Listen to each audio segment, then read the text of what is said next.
individuals here, letting them talk to each other and get some truth out between them and see where the debate will go. So tonight, we're going to be talking about immigration and Trump's policies and kind of where they stand. I'll let you guys kind of define a little bit more specifically the prompt y'all outlined once I turn it over to the openings. Real quick, get your tickets to DebateCon. That's going on in Nashville coming up, and it's going to be a lot of fun, I've heard. So hope to get out there. So we're going to start with 12-minute openings, and we're going to give it over to the affirmative side first. You guys can go 6 minutes each, or if one of you feels like you have a stronger opening and you want to give them time, go for it, and then we'll kick it over to Renewal and Scratch. You guys go ahead. If you want to do also a little plug on your own channels and who you are, get it started. We'll go ahead and turn it over. All right. Thank you so much. Appreciate you, Mike. Nice to meet you. Thank you for Vic for doing this debate with me. Rinyald, Scratch for filling in last minute. Appreciate you guys. Should be fun. You can find me on YouTube at WifiGospel. I do a lot of debates, do a few here on Modern Day Debate as well. You can check those out. And yeah, get started. All right. So imagine this. A young mother in a quiet Texas suburb, tucking her kids into bed, no longer glancing at the shadows outside her window, wondering if tonight's the night a cartel thug deported once, twice, now back on our streets decides her home is his next target. Or imagine this. A factory worker in Ohio clocking in for the first time in years, earning a paycheck that actually covers the rent. Because the job that used to go to shadowy labor brokers is now his, fair and square. That's the reality President Trump is forging right now in his second term. A reality where America puts Americans first, humanely restoring order to a broken border, banishing the criminals who prey on our communities, and rebuilding a legal immigration system that welcomes the best, not the lawless. Tonight, in this debate, our opponents will spin tales of chaos and cruelty. They'll ignore the facts, the numbers, the lives changed. But I stand here to make the case clear, compelling, and unapologetic that Trump's immigration reforms are a beacon of benevolence, not division, but deliverance. Not walls of hate, but bridges to safety, prosperity, and justice for America. Backed by hard data, overwhelming public will, and a mandate from the people who elected him in a landslide. First, let's talk about the obvious, the borders. Under the previous administration, our southern frontier wasn't a line on a map, it was a sieve, hemorrhaging illegal aliens along with drugs and sex slaves. Over 2.5 million encounters in fiscal year 2023 alone, leading to an all-time high of 14 million unauthorized immigrants by that year. An increase of 3.5 million unauthorized immigrants, overwhelming cities, straining schools, and turning border towns into war zones. But President Trump, he declared a national emergency on day one, suspended asylum processing, axed the failed CBP One app, and unleashed the full might of our resources. The result? A 95% plunge in illegal crossings, down to just 264 apprehensions per day by March 2025, the lowest since the 1970s. In October of this year, U.S. Customs and Border Protection recorded just 30,561 total encounters nationwide, the lowest October in CBP history, 29% below the previous record low, and 79% lower than October 2024. For the sixth straight month, Border Patrol released 0 illegal entrants, processing every apprehension strictly by law. In fact, during the first 9 months of President Trump's term, total encounters along the southwest border were lower than a single average month under Biden, marking an unprecedented turnaround in border enforcement. That's not hyperbole. That's CBP data straight from the front lines. Our agents, once outnumbered 10-1, are now guardians again, not firefighters. And this isn't about cruelty. It's compassion for the migrants themselves. No more deadly deserts, no more human traffickers preying on the vulnerable. Trump's shock and awe has saved lives on both sides of the border, deterring journeys that end in graves. Absolutely benevolent, because a secure border protects the dreamers who come legally and not the desperate funneled into danger by open invitations. But enforcement isn't just about stopping the flow, it's about removing the threats already here. Record-breaking deportations prioritize humanity by targeting the worst first. Over 2 million unauthorized individuals have left since January. 527,000 formal removals by October, plus 1.6 million self-deportations. Incentivized with cash and flights to avoid family separations. And that's DHS's own tally, shattering records from any prior administration. 70% of those formally removed, a number of about 369,000 out of 527,000, were criminals who had convictions or charges, from DUIs to drug trafficking. In the first 100 days alone, ICE arrested 752 murderers and 1,693 sexual assaulters, many who roamed free under lax prior policies. No more catch and release for predators. The Lake and Riley Act, signed January 29th with bipartisan cheers, 264 to 159 in the House, mandates detention for those charged with theft or assault, preventing tragedies like Lakin's murder by a repeat offender. We've expanded detention to 66,000 beds, up from 39,000, ensuring due process while swiftly removing dangers.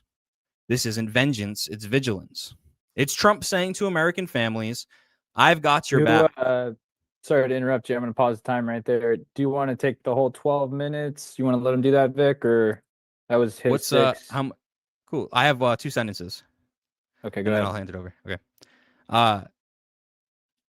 I've got your back, says Trump. And the proof? Homicides down 17% in major cities through June 2025, per the Council on Criminal Justice, on track for the lowest murder rate since 1960. Safer streets, stronger communities. That's benevolence in action. Now I'll turn the rest of my opening over to my partner. All right, you still have 6 minutes and 34 seconds. All right. Well, thank you very much for getting us started, Wi-Fi. Thank you for being my partner tonight. Also, thank you to Modern Day Debates for hosting this great debate. So let's talk about the impact of Trump's immigration policies on the economy. For too long, unchecked inflows have suppressed wages and stolen opportunities from hardworking Americans. But Trump's crackdown curbing unauthorized labor and enforcing the public charge rule has flipped the script. BLS data from January to June 2025 shows 100% of net job growth. 744,000 positions went to native-born workers, the first time in over a decade. Foreign-born employment down for 543,000. As the illegal labor force shrinks, opportunities flow back to citizens. Real wages for low-skilled natives surge 5 to 8% year over year, with construction pay hitting $32 an hour, up 8% because fewer illegal workers means fairer wage negotiations for Americans. That's AEI and BLS reports, by the way. The foreign-born population itself plummeted 2.6% to 51.9 million by June, the first decline in 50 years per Pew Research. No more taxpayer burdens, welfare costs slashed, and jobs reclaimed. And for legal immigration, Trump's reforming it smartly. Expanded H-2A visas for farmers, waived fees, but with wage floors to protect Americans. Tariffs and Made in America incentives have poured billions into domestic hiring without spiking inflation. This is Trump the builder, not the wrecker. Lifting boats for citizens while offering a humane ladder for the world's talent. Prosperity for all who play by the rules. Finally, none of this happens without you, the American people. A mandate so thunderous it's shaking Washington to its core. Trump didn't just win, he dominated, receiving 312 electoral votes. He won the popular vote by 5 million, with immigration as voters' top issue for 32% of the electorate per CNN exit polls. Hispanics, he flipped to 46%, up from 32%. Because families in border states know the stakes, and the polls, they're a roar of approval. CBS/YouGov in January, 63% of voters support mass deportations, including 47% of Democrats and 62% independents. Pew in March, 71% demand enforcement as top priority. Gallup in June, 67% approved Trump's handling of immigration, the highest for any issue. Even Axios/Ipsos in September, 81% support deporting violent criminals, 59% for all unauthorized. Bipartisan laws seal the deal. The Lake and Riley Act, the one big beautiful bill with $170 billion for walls and agents, passed 289 to 146 and 68 to 32 in terms of the votes. 28 states now mandate e-verify, and 287 partnerships, 53 agreements nationwide. Florida alone arrested 1,128 criminals this year. This isn't French, it's the people's verdict. Trump hears you, and he's delivering with 88% GOP approval for troops at the border and 86% for wrapped up removals per Pew. A mandate for mercy, humane removals that prioritize criminals, reform legal paths for the skilled, and heal a nation torn by neglect. This is Trump's benevolent blueprint: secure borders, safe streets, fair paychecks, rebuilding the American dream. And that is my opener. Okay, guys. Well, I appreciate you guys giving that statement there, opening it up, and we're gonna go to you, Scratch. We're gonna go to you, Scratch, and Rinyal there. You wanna go first, Scratch? Let me just Yep. start the timer again, and then you'll be set. Hi, I'm Scratch. I'm a leftist who does political debates on TikTok and YouTube. You can find me at Scratch 9258 on literally all platforms, minus Substack. Let's get an opening statement. Trump's immigration policy of not just targeting low-skilled illegal workers, but also targeting high-skilled legal migrants through implementing things like $100,000 fee for H-1 visas and illegally deporting legal migrants will have devastating effects on the economy. The CBO predicting the immigration surge under Biden will contribute to a $8.9 trillion increase in GDP from 2024 to 2034. These economic benefits will not be realized if Donald Trump continues to not only bar legal immigration, but also continues to actively get rid of current immigrants in the United States. All right. You You got 11 minutes. Yeah, I'm definitely not going to use the whole 11 minutes. Not necessary. So hi, I'm Ringyald. I do debates. I talk to Trump supporters, mostly on TikTok, but I upload everything to YouTube and stuff. Trump supporters, especially on immigration, live on narrative instead of any real policy. They will use loaded terms that have no real definition, like closing the border or securing the border, but never really define what the policy looks like. They will point to things that happen and attribute it to the president. This is intentional. The policy proposed by the Trump administration is either so distasteful that no one would support it if it wasn't labeled as vacuously as closing the border, or it's so ill-defined that it may as well not exist.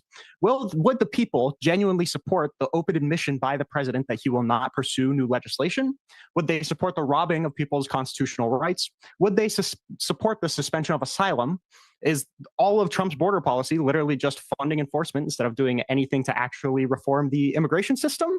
It seems like probably. It seems like it's just harsh enforcement, deterrence through strength, robbing people of their rights, making it so no immigrants want to come here. It doesn't really matter what the effect is on those people or the economy more broadly. They just are interested in getting these people out. What's going on? Okay. All right. Well, then I guess now that we are done with the opening statements, I just want to remind everyone again to get your tickets for DebateCon. That is coming up Sunday, November 15th and the 16th. Get your 2-day tickets. And we're going to kick it into now the 60-minute open dialogue back and forth. Since you guys just spoke on your side, we'll go ahead and let WifiGospel or Vic maybe pick it up. Yeah, cool. So basically, we made 5 points. Oh, you're muted. You're muted. Yeah, man. Wi-Fi, you're muted. I do that so you don't hear my typing. Wi-Fi, you're muted. There you are. My bad. All right. So basically, we made about 5 points. I just want to run through those points as quickly as we can and talk about them. And then it's totally fair to let you guys drill us on those or bring up the other arguments that you brought up in your opening statements. So Rinyold or Scratch, you guys can answer. Do you agree that 95% less illegal border crossings are a good thing? When you say illegal border crossings, are you referring to border encounters? Well, border encounters include illegal border crossings, or at least apprehensions, but it doesn't Okay. include. So It what does does also illegal include other border things. crossing mean? So like, where are you getting that data specifically? From DHS, I Okay. believe. Could you send me a specific link? Because whenever anybody can go this, look up like illegal border crossings. Whenever somebody refers to like illegal border crossings, it's almost always just encounter data. Like this was super famous, like the sign that Trump was pointing to when he almost got on live. Yeah. So The graph said illegal border countings. It was just a graph of encounters. So I have never seen any data from the DHS release that specified illegal border crossings. It's always just border encounters.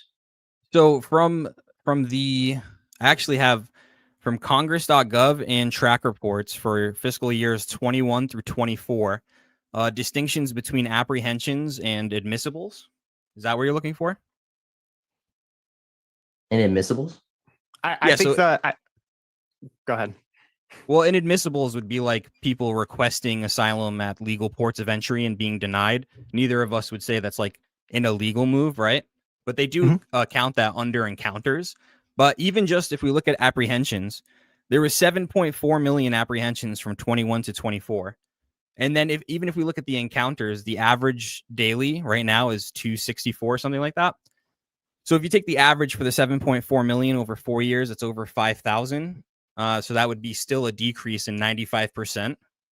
So I want you to acknowledge two things. So number one, from December 2024 until Trump got in office, we saw border encounters decrease by those 200,000. And even prior to that, in the last couple months of Trump's first administration, border encounters went massively up.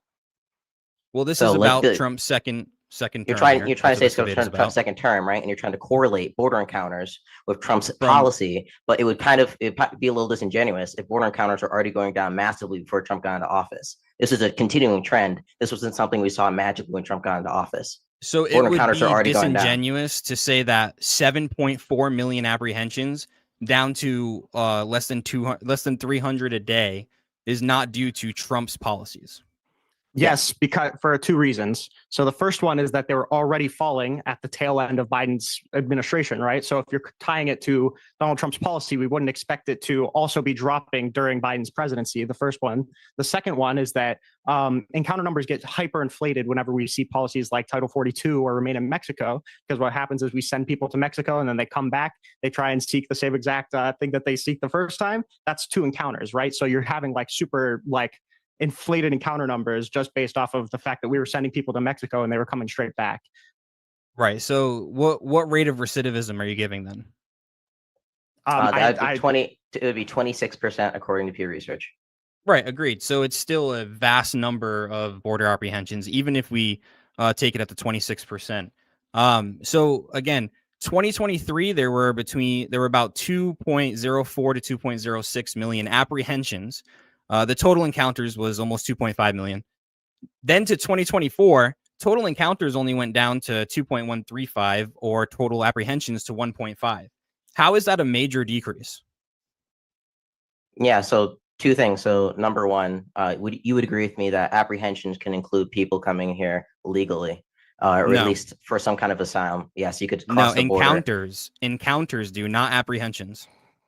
Well, a lot of people are. You understand Title 8 apprehensions are under border encounters.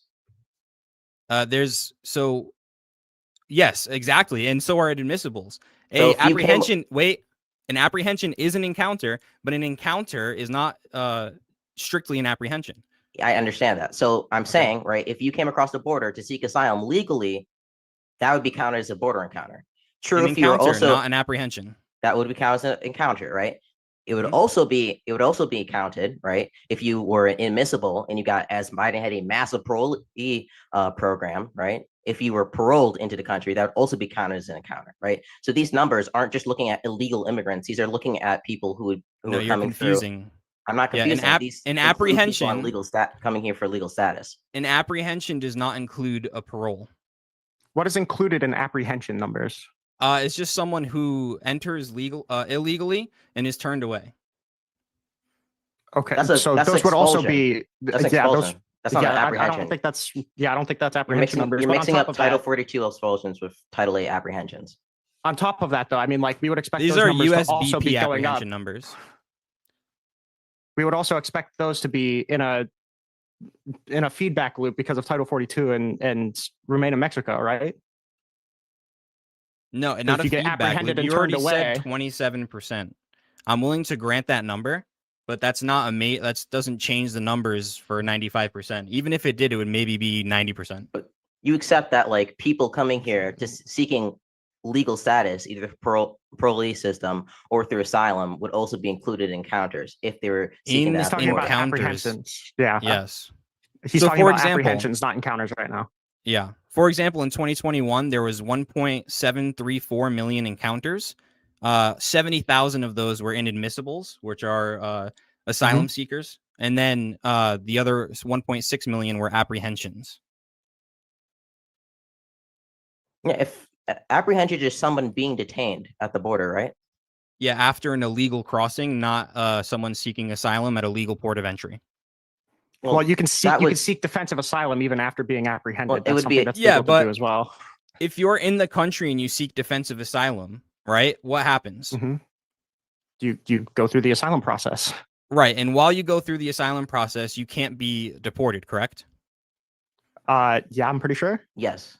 All right. Unless like you commit some serious crime or something or some other extenuating circumstances. However, what are you going to do if you're an illegal alien and you cross into the border? Maybe you make it in there or maybe you get paroled in. The first thing I'm going to do if I'm at risk of deportation is claim asylum, even if I have absolutely no chance of winning an asylum case, correct? Potentially, always. sure. I mean, Maybe. there's potential for that to happen. Yeah. In fact, under Biden, I think it was an average of either less than 15 or less than 10% of asylum cases got approved, right? You also acknowledge, though, that it is reasonable to come to that. Like, there are people who are genuinely seeking asylum who are apprehended through that process, right? So including that in all like illegal crossings when there are legal immigrants within that batch is probably not right, right? Yeah, I mean, even Especially if we when cut, seeking asylum is a legal process.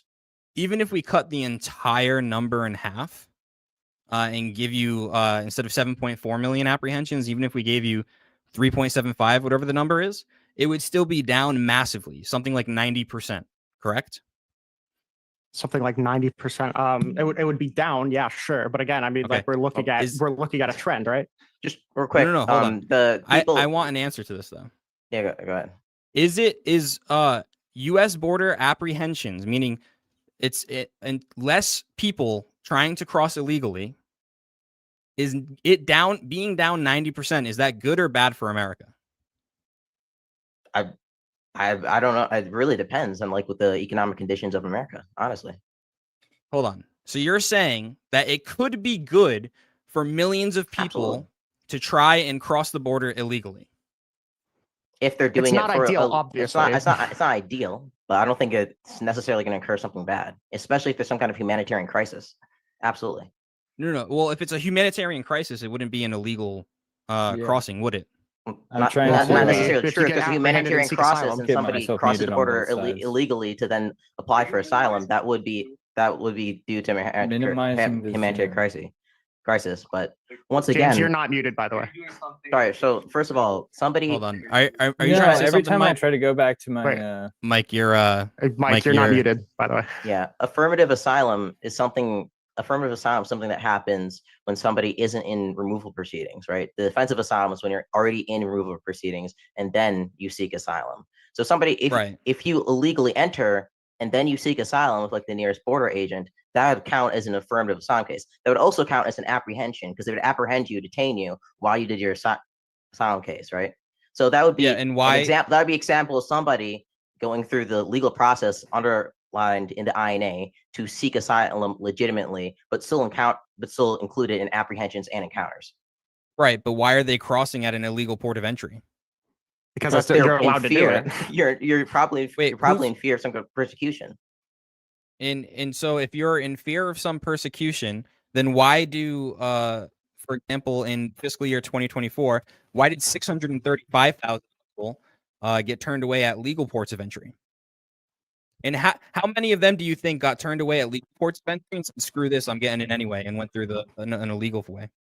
I don't know if I'd want to speculate on that. I don't know how many of those Well, people. you've Same. been asking us to speculate on how many of the apprehensions are not actual apprehensions, correct? No, we're not asking you to speculate on that. We're saying that the numbers that you're illustrating, you can't really get a grasp on what you're trying to illustrate because you cited encounters as crossings, right? But there's a lot that go into encounters and a lot that goes into apprehensions. So to say that these are equal to crossings is something that you can't necessarily do. I'm not asking you to speculate. I'm pointing out that there's a problem with the statement that you're making. All right, but then all things considered, even if I gave you half the numbers, it would still be down 90%, which I did get a concession on. What I didn't get a concession on was that it could somehow be good for America to have illegal immigrants crossing the border. Why is that? You said like an economic benefit? Once again, you say like you still haven't addressed a point, right? You say down 90%, and I'll just repeat what Reynolds said previously here, right? You just Apprehensions and encounters still do include people who could be seeking legal forms of immigration, right, through asylum or like some kind of being like paroled into the country. And number two, right, even though it did go down 90%, nobody's denying that trend was already happening for a year in the Biden administration before Trump even came into office. Yes, it absolutely was. So then how is the trend going down if it goes from 2.4 million encounters to 2.135 million encounters? How is that a trend going down? Over what span? Between fiscal year 23 and fiscal year 24. Yeah, you're just Is it possible? Is it possible that they were super high at the beginning of 23 and they plummeted Yes, at they the were end super of high. 23? So I'm talking from December, right? Anybody can go look at this, and I'm having to change my stream here. From December of 2024, right, until September of 2024, it went from 300,981 border encounters to 101,790 border encounters. I'm looking at the CBP website right now. So it got cut in half in 3 months, the beginning of December 24, you said? From December 2024 to September of 2024. Okay. Was Trump announced as the winner of the presidential election by December 2024? Was he announced as the winner in September? He No, said between by September December. and December. No, he said between September and December. Okay, sorry. The way he said it, he said from December to September. So I got to mix up. So you're saying from September down to December. In September, it was 300,000. What was it in October? No. In December of 2024, it was 300,000. So this is what I don't understand. In What? December, it was 300,000, you said, right? Yes. And then what did it go down to and when? By September of what? 2024. 2024. How do you Are you go saying from December 23? Wait, hold on. Are you saying December 23 to September 24? No, December 24. Okay, so you're talking about September 24 to December 24. You swapped the months. Yeah, you swapped the months. Sorry. Okay. So what was the number in September of 24? 100,000. So it went up then.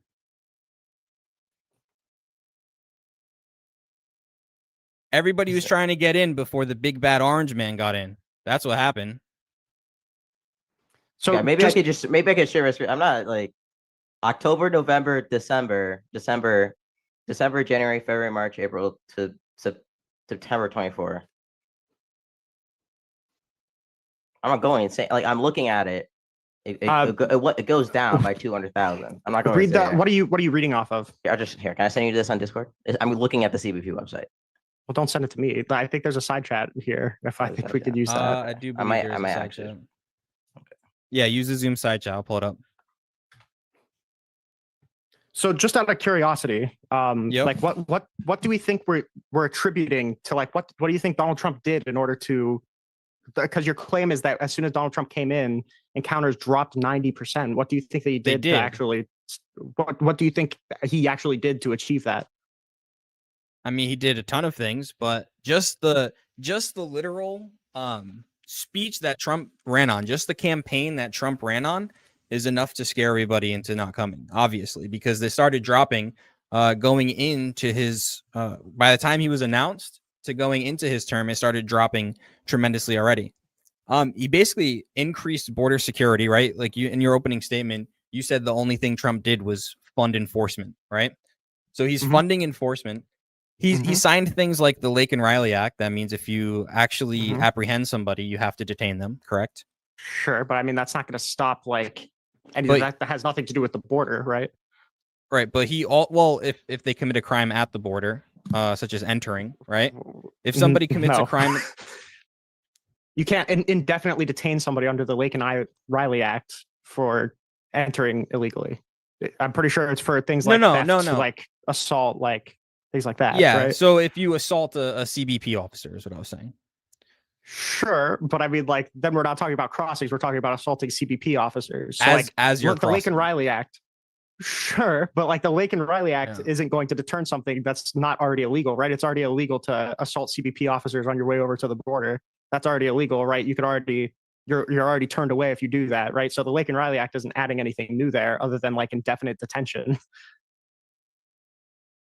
Yeah, I understand that. Now if Well, hold Bas- on. Do you think that, like, with Trump, with his the fact that he overwhelmingly won, and the messaging is, "Hey, we're not going to tolerate all this illegal immigration anymore." Don't you think that's enough to send a message across the world that, hey, look, maybe you should slow down a bit. Like, we're not going to tolerate this stuff anymore, knowing that he's going to be more harsher? One, yes, potentially, but I don't want that, right? Like, I don't want our means of deterring immigrants from coming across the border being that we're going to treat you so poorly that you won't want to come to the United Yeah. States. That's not something I want the United States I to also- do. And second of all, that's not policy, right? Like him giving a speech about how poorly we're going to treat illegal immigrants isn't policy. That's not passing anything. That's not fixing anything. It's just Now, making it- people Well, if it's scared. I mean, a deterrent is a deterrent, you know? I mean, a deterrent Sure, is a but I mean, the deterrent debate when is it on matters. policy. we would The debate is have on to policy. we would have to then concede, right? If we're saying that it's Trump's messaging which is causing people not to come here, it's also Trump's messaging which encouraged people to come here in the first place, right? This is the person who lied about like FEMA money going to immigrants when it was really just from an SSP fund that was actually funded by the CBP. This is the person who was demonizing immigrants in like Springfield, Ohio agent. This is the person who had a different number of illegal immigrants coming across the border every 2 days and was constantly saying the border's wide open, anybody can come across, right? If we're saying, oh, Trump's messaging is encouraging people not to come here, we'd have to say previous his campaign, it was his messaging that was encouraging people to come here. Well, I mean, I'm just saying that, like, I think, like, you know, especially after the whole Biden letting in, what was the number, like 14 million? It's not, there's not even an official like number. There's 10 million, it could be 14 million, but millions have let in. You don't think that maybe Donald Trump saying, hey, we're going to be even harsher than even his previous term? I mean, you guys are spurting out after about what's going on right now. I mean, you don't think even the imagery that they're showing, the prisoners that are in El Salvador, the prison in El Salvador and such, you don't think all that messaging out there is not a deterrent in itself? That, yeah, listen, we're not effing around this time. Sure, but I mean, again, here's the problem, right? Is that we already litigated the encounter numbers. So, like, I'm going to reject the 13 million, 10 million, 50 million, you know, whatever it is. Wait. That's how on top many of illegal that- immigrants are in the country. 14 million. 14. I don't That's know not where. so. The 14 million That's from Pew statistic. Research Center. So the 14 million Yeah. statistic is unauthorized immigrants. If you look at that, that includes people here on TPS. That includes people here on who are asylum. So that would include people of legal statuses. So that's not actually legal immigrants. Unauthorized is a better on top word. of that, You're right. On top of that, like, again, it goes back to the thing of like, if we're arguing that Donald Trump's like master border policy is showing people getting ushered off to a torture prison to prevent people from coming here, I don't think that's a good way to do it, right? Like, I don't think that's good border policy. Who's going to a torture prison? We're sending people to CCOT, right? Like, Okay, and they the whole torture point. people there? Yes. Okay, what do they do that's torture there? We have State Department reports talking about how like they would zap the wet floors to shock everybody within the cell. We've got like credible reports from multiple people that we sent there saying that, you know, they were being beaten if they weren't getting dressed quick enough. Like, we have 2 separate State Department reports talking about the like detailing the conditions of El Salvadorian prisons. Like, it wasn't a mystery how bad these places are. So normal behavior for third world country prisons, correct? Sure, we shouldn't be sending people there though, right? Like, it doesn't matter. Who are like, we, it's still who are we torturing sending torturing them. Yeah, who are we sending? I don't know what the standard is. Well, you're saying who are that we this sending was there? You're saying that this was the thing that was deterring people from coming, is us showing them like frog walking people through this prison. I don't think that's a good thing. I don't think that's what the U.S. should be engaged with. So then we also shouldn't publicize how prisoners live inside of prisons in America to deter criminals either, correct?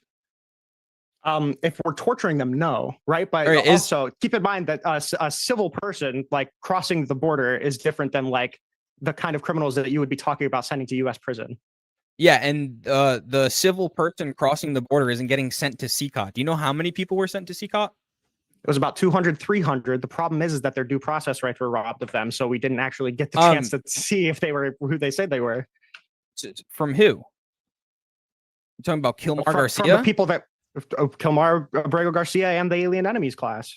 Okay, so if you're gonna sit here and defend Kilmar Garcia and say that we didn't know who he was and that his due process was violated, that's wrong. Well, now, if you want to say, when I said that, I was talking about the Alien Enemies, right? I wasn't talking about Garcia there, Yes. but I mean Garcia also got his due process rights robbed of them, so that's also part of the people who we robbed of their process. These are people, And people is like it- Andy is he Hernandez. back? This would be people like Andy Hernandez, didn't he get right? brought back, though? Who was a gay makeup artist Sure.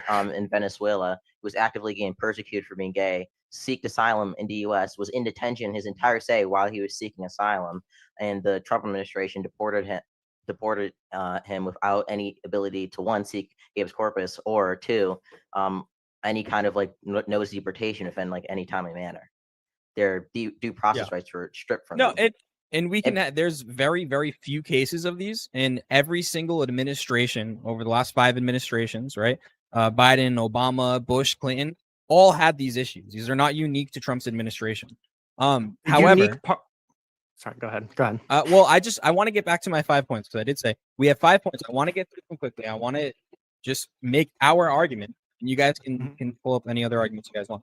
It doesn't look like we're going to get somewhere on this first point, but I do just want to say one more thing, because you bring up that your reasoning that some illegal immigrants coming over the border in mass numbers could be good for America is economic reasons. Can you explain?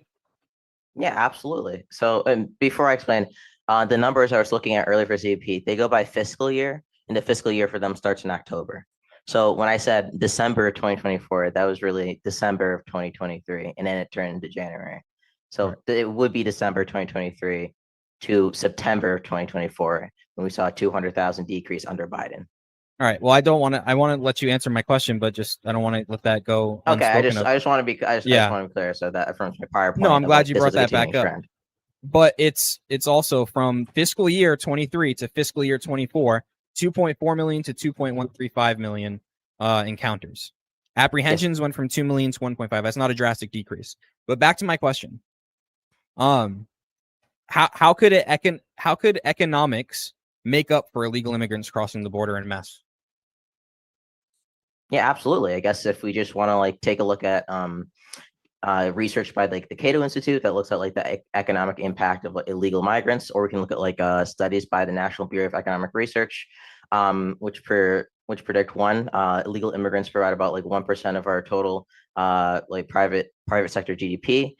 Two, these immigrants don't actually seem to be lowering wages, right? When immigrants come into the country, they also induce a demand in the economy, which the supply needs to meet, right? That part of that supply is increasing employment, so we don't see them typically lower wages. But in fact, the new jobs that are oftentimes created because of that demand that immigrants occur in the economy tend to be like managerial or like supervisor positions, which the better English speaking and usually slightly higher educated Americans tend to take up. So for about 95 to 80% of the country, we might even see slight wage increases because of like illegal immigration. But once again, I just contest the fact the majority of people coming to Biden or people here on some kind of legal status, and the numbers to support that are extremely flawed.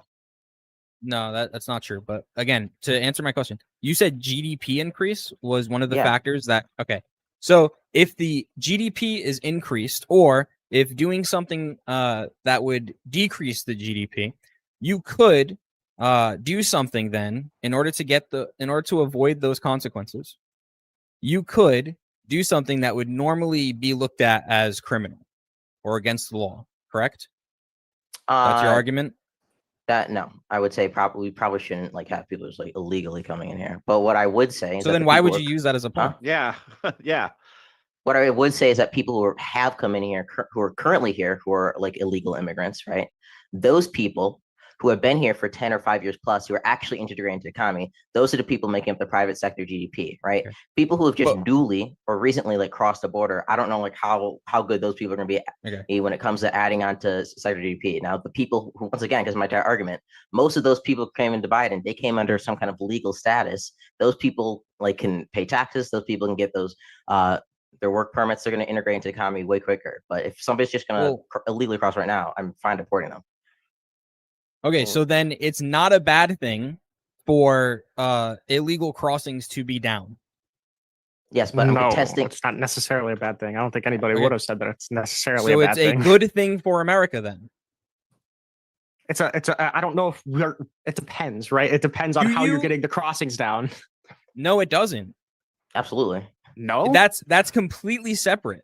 The fact that people are not crossing into the country illegally, is that a good or a bad thing for America? Okay. You don't think it depends on how that happens, on whether or not it's good or bad? You can add intention to it. I'm just simply asking.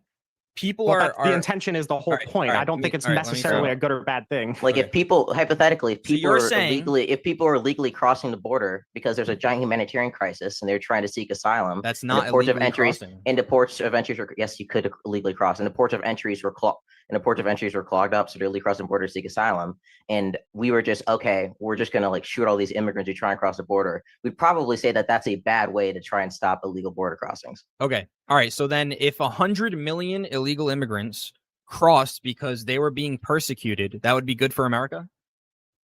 Did they have a reasonable claim for persecution? Yes. Like, are we? Yes. Yeah. Probably. Yeah, probably. Okay. Yeah. So flooding the country with 100 million people who are not integrated in society at all is going to be good for America. Hold on. You don't think that's going to put a strain?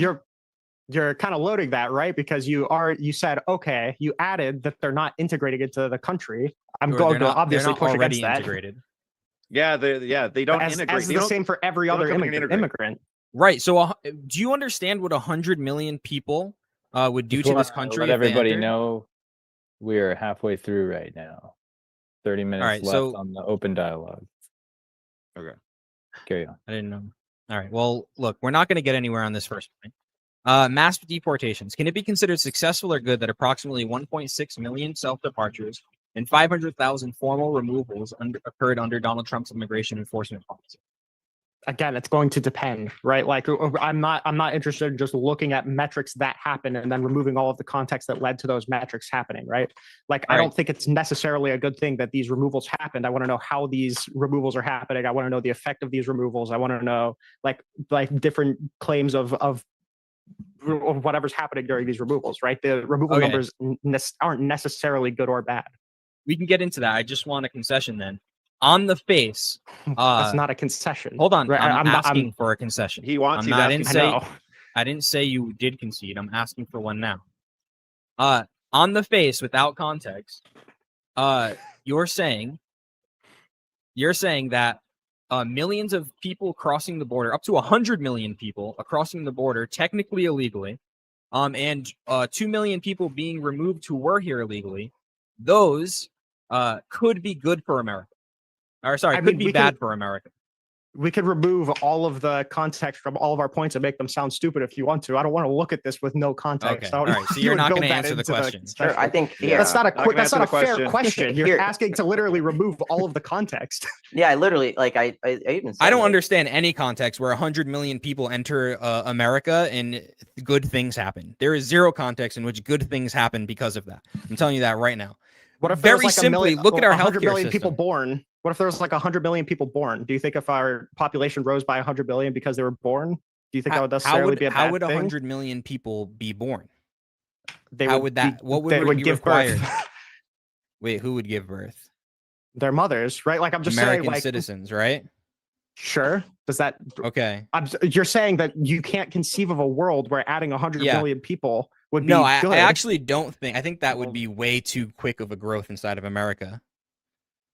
Okay, so then the question is, what would you want to do about it, right? And it's the same question. What would you want to do about it? Not let 100 million people in. Yeah, that's what I would want to do about it. Yeah, about during the baby boom, just for instance, like 70 to 76 million people were born. So are we? Yeah, and how many years?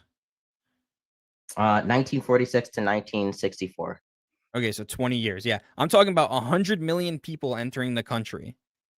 Did 100 within million it- people And enter people the enter the country? country in 1 year? Well, that was literally the hypothetical I gave you. Yeah, so the hypothetical doesn't, like, the conditions that you're using for this hypothetical don't exist right now. I'm granting that That's in why this it's called a hypothetical. situation. Yes, I know, I understand. That's why I'm granting this hypothetical that I would not refuse these people service, because I don't think that sending people back to a place in which they're being persecuted is something humane. Now, if you want to Okay, how say about that a you would billion? send them all back, you would send them all back. That's fine. You could make Yes. that argument. Yes, Okay, but how like, about a billion? okay, would you send, let's say, like a couple hundred No, thousand? answer the Would you send question. them all back? How about a billion? A billion. Yeah. No, I wouldn't accept a billion. No. Why not? Unless we Because have there's like no super feasible good, way unless to do it. unless So there there's was a like, unless we feasible had way to like do 100 unless we had million? like yeah we Probably, could- yeah. absolutely. I think we could absolutely have like the processing Okay. facilities and All right. infrastructure pre-built to house these Let's- people. Absolutely. Let's Now, talk about wait, the what- context. I don't know what Let's- you were trying to prove with that let's talk- hypothetical, right? Let's talk. I was trying to prove that you weren't being logically consistent, because when I went to a billion, you immediately said no. I don't think you're in your right How is mind that to think not- you can. Because to have 100 How's that million people logically enter this consistent? country What? and think good things would happen is absolutely asinine. This is like Anyway. asking. This is like if I own a house. Let's and you talk about asked the me, 1.6 would you let million 20 people into self-departures. your house to help them? I said yes. And you said, okay, would you let like 1 million people into your house to help them? I said no. And then you said, well, you're being inconsistent. What's the Well, difference obviously, between 20 and a million? Is it more than well, in 100 one, million and I 1 have billion? I would say in 20, I could actually help those people. In 1 million, it would just become a situation that was worse for the living standard of all those people in the house. All right, cool. Anyway, think back it's- to So this. just out of 1.6 curiosity, million This is self-departures. this is such a bad like line of 1.6 questioning. million self-departures. Well, We know how before we those move on, happened, right? Before we move on, let's talk about, okay, so within this hypothetical, right? Or let's move away from the hypothetical. Within this reality, right? We have like what, Okay. 100,000 per year? Is that where we're at, right? How many claims of asylum were there last year? Claims of asylum or granted? Claims of asylum, because Donald Trump tried to suspend asylum, right? And are you talking about the last year, like last 9 months of Trump? No, we're just talking about like last fiscal year, 2024. 2024, I think there was 600,000. The number I have, 600,000, is people turned away at the border, I think. Okay, so That's let's just say legal it was port of entry. 600,000. Do you Okay. think that that's going to strain the country so bad that we have to send them all back to the place that they're fleeing persecution from? I think that currently in our current state, where we have up to 14 million unauthorized immigrants here, it very well could. I'm not Yeah. asking if it could. I'm asking, Yeah. does it? Do you believe that? 600,000 a year. Could we actually take in an extra 600,000? Yes. Do I think it's smart? No. Do you think that we should send them back to the place that they're fleeing persecution from because it would hurt the Absolutely. country so bad? Okay, Yes. what's Unless- the argument for that? What? I don't want them here. Are you just like That's against? it? You just don't want them there, so you want to send them back to Yeah. the place that they're fleeing persecution from? Yes. Are Absolutely. you against the concept of Okay. asylum? No, not at all. But I think we need to deal with the It problem sounds that like we you have are. before It sounds going like you are, back to because asylum. that's the policy you're No. advocating for. Isn't just like No, I is think asylum's explicit- fine the in a policy you're limited advo- manner. The policy you're advocating for is explicitly against international law. So if No, you- the policy I'm advocating for is there have been millions of people who have completely abused the asylum system, as Mhm. Ringgold has admitted previously on streams. Mhm. And I think we need to deal with that problem before just allowing more in. So in order to do that, you would send them all back to the place that they're fleeing from on the grounds of Oh. persecution, right? I would start with the people in our country, and for the time being, yes, do not enter the country. Now, Trump's actually allowing pretty much not as far as like people in, but anybody with a legitimate application. I think he's granted about half the amount Biden did in 23. Yes, the reason Or that is 24. because he tried to sign an order suspending all physical entry into the southern border, and it got blocked because it's illegal, right? So the kind of thing that you're talking about, he tried to do, and it got blocked due to illegality. So he like doesn't even have the power to do that unless he does it through Congress, which he can't do, right? Okay. And there's no and yet popular support to suspend I asylum, think it's right? I think it's and yet good to somehow he still was able to drastically limit how many people are even coming to legal ports of entry to seek asylum. How could he do that, do you think? because they don't want to be here because they've seen that So it Donald must Trump be is willing better. to treat people It could be the inhumanely. 100. No, not All right. It could be the not $100 better. So what's fee to worse? apply for asylum. They saw that Donald Trump is is more likely to treat people inhumanely, and they don't want to come here. But I don't want to Okay. make America So so you bad think- that So nobody that's wants a to come deterrent here. then. It could Yeah, be I the. don't want- and you Rhetoric think- is a deterrent then. I don't think deterrents are necessarily good. Well, hold like on. if Donald Whoa. Trump, I was thought saying, they were All right, fleeing guys. persecution. Let me go ahead and stop everybody. Give Scratch a chance. I can see he's trying to get in there. Yeah, I think if you're going to point at anything, it's probably the $100 fee that you have to pay to apply for asylum is probably deterring people the most, right? A lot of these people are extremely poor, they don't have much money, and they spent it getting down to the border so they could apply for asylum. I don't know if it's Donald Trump's big scary rhetoric that's doing them, but probably just the financial barriers that the Trump administration is explicitly setting up for these people, right? And as somebody who actually cares about like humanity, people's humanity, right? I don't want a mother or maybe her crying children who are being persecuted Don't by clutch your pearls. Oh all wait, right? let me do some crow clutching right in front of you, okay? Yeah. Because Well, you were talking about like doing- saving people really? from Are the you desert, talking? right? So look, this. By the way, these are the same people who are literally crow clutching, crying at the very start of their thing about, oh my gosh, we don't have to look at our windows and be careful at night. This poor mother in the suburbs. Okay, And these are the same people who are okay with mothers murdering their own children. Are we going to start slinging mud, or what's going Yeah, on I here? You're going to famously make an love argument? If I would like to make a point. You painted this picture like, oh, they can't even afford the $100 for asylum. Meanwhile, aren't they 500. paying like thousands? Okay, 500. Aren't they paying thousands of dollars to cartels to help smuggle them in? Yeah, that's my point. They spend their money Wait, getting what's your down point? here. They spend their money getting down here, and then they don't have the necessary money to apply for asylum. And they Well, no, also the are cartels are fleeing smuggling them in. persecution.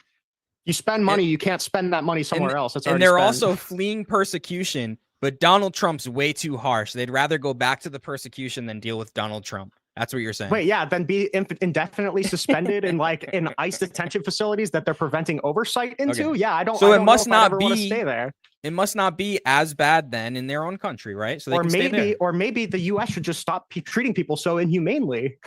Yeah. So Maybe. Not letting people in is not inhumane. If I No. go, hey, Rinyal, can I go to your Mhm. house? And you're like, no, I'm like, oh, you're treating me inhumanely. It is. Okay, so Vic, if you came to my house, wait, hold on. If you came to my house and then I stored you in a shed for months until you could come in, and then the police came to ask, like, hey, what's in your shed? And I say no.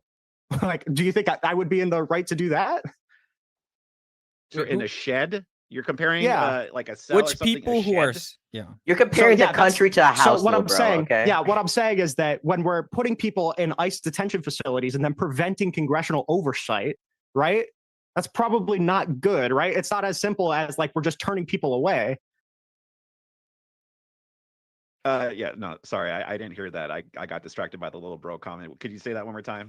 I said it's not like we're just turning them away. We're putting them in ICE detention facilities and then preventing congressional oversight. Yeah, and Well, not you're yet. saying it's not as bad in their own country. That's actually worse than what's going on in their own country, right?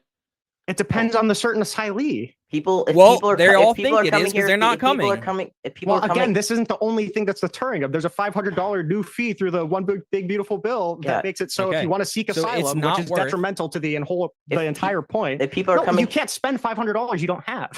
yeah. Okay. If people are coming here with the intent to seek asylum and they don't have the financial ability to seek asylum, they're just gonna go back. They're not gonna stay here. Yeah, and how has this not been true otherwise? What do you mean? What has it always been a problem where people are poor and they can't afford to seek asylum?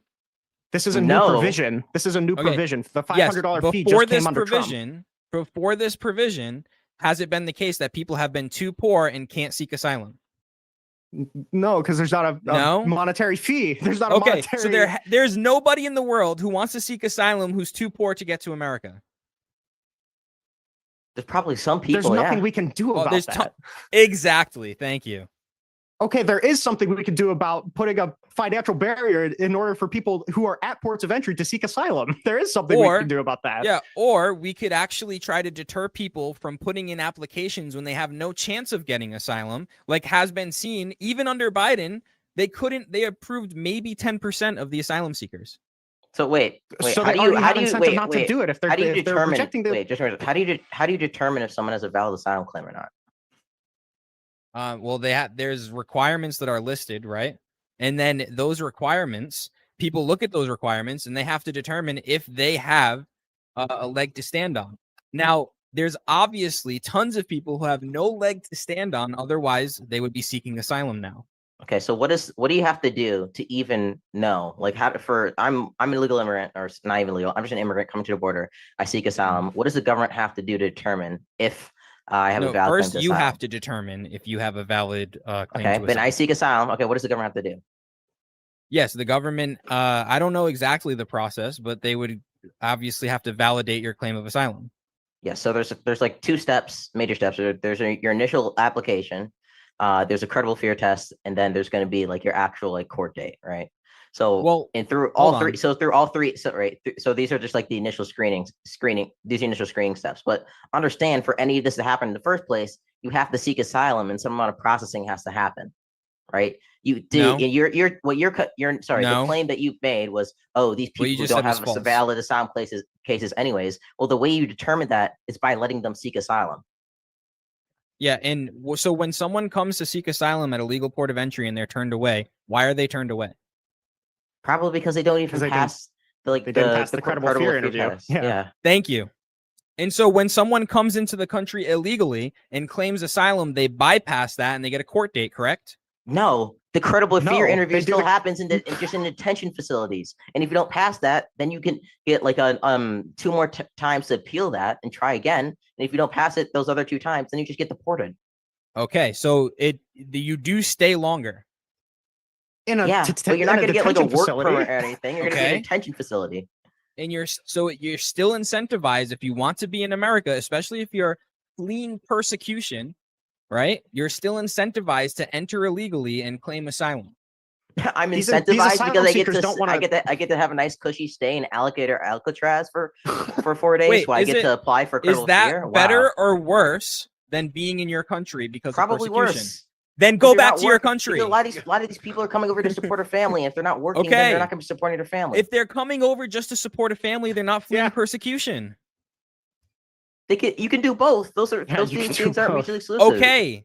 So just because you want to come over and support your family doesn't mean you get to come here. You've been talking about asylums this Your whole time. original Don't switch wait, up you're now. going Do away. You're both. no. Okay, you're going right because your original point here was that these people are somehow incentivized, but I don't think anybody is incentivized to come over here if they know they have Of a course. invalid asylum Yeah. claim. The only thing that's No. going to happen is they're going to rot in detention for like a couple Well, of days. yes, now they are. Not under Biden, they weren't. Really? Can you Yes, tell? yes, Like, I under literally, Biden. by the way, I have. And That's absolutely not I true. have sorry. There's a good article, and I can't So- believe you're using this. There's a good article if by that's CBS. not There's a good wait, give me true, a sec. Then There's a why good aren't people article. coming to seek asylum There's anymore? a good article by CBS, which was reporters who went down to the border and they like documented the journey of asylum seekers. And the process I just laid out is exactly what's happening under the Biden administration.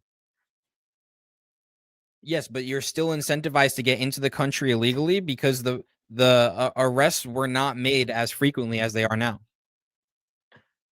What does that even What? mean? You had a way higher chance of living a life undetected and unbothered illegally in America under Biden than you do Trump. Yes or no? Illegal. An illegal as life an illegal in America, immigrant. unbothered. Yeah, sure, but that's not asylum. Though. Okay. All That's not right. So you're asylum. still all right. So if you go to a legal port of entry and you get denied asylum, you're still incentivized to cross illegally because there's much better protections for you inside of America. Right? Much better. Like maybe like potentially. All right. Yes, tons of people were doing this under Biden. They're not doing it under Trump. I don't think tons of people were doing this under Biden, though, right? You pointed to the encounter numbers, right? And we saw the encounter numbers go down massively throughout. No, we didn't. 2020. Yes. So wait, I literally went to fiscal year. I said I mixed up on the fiscal year. You took a screenshot of several months didn't- inside of I two didn't. fiscal years. I didn't take a screenshot. I posted the actual link No, in no, no. side I didn't chat. mean you actually took a screenshot. I meant a screenshot of several months. Like Yes. you Yeah, took that's several how you months. demonstrate a trend. But yeah, what? the No, year- you the compare fiscal year fiscal before years. Trump got the fiscal year before Why would Trump you got compare into fiscal office. years? Because all you're saying is if it was on a downtrend, then it spiked massively at the end of it. Yeah, we can No, expect it was on a certain- no. It didn't. So spike it wasn't on massively a at the end of it. downtrend. That's not true. It didn't spike massively at the end of it. It was on a downtrend from December 2023 up into Trump's administration, second administration. No, it wasn't. Because in 2023, Do I have to if there was a downtrend, then how come 2.2 million encounters still happened? How does that happen on a downtrend? Am I allowed to like share my screen? Can I like pull this like here? Okay, actually, I can. This is the best I can do. This is for the entire. This is for chat. This is for everybody. Oh gosh. Google, please don't do this. Okay, I don't know if you guys. Yep, it's gonna be bright white. Yeah, can't see that shit.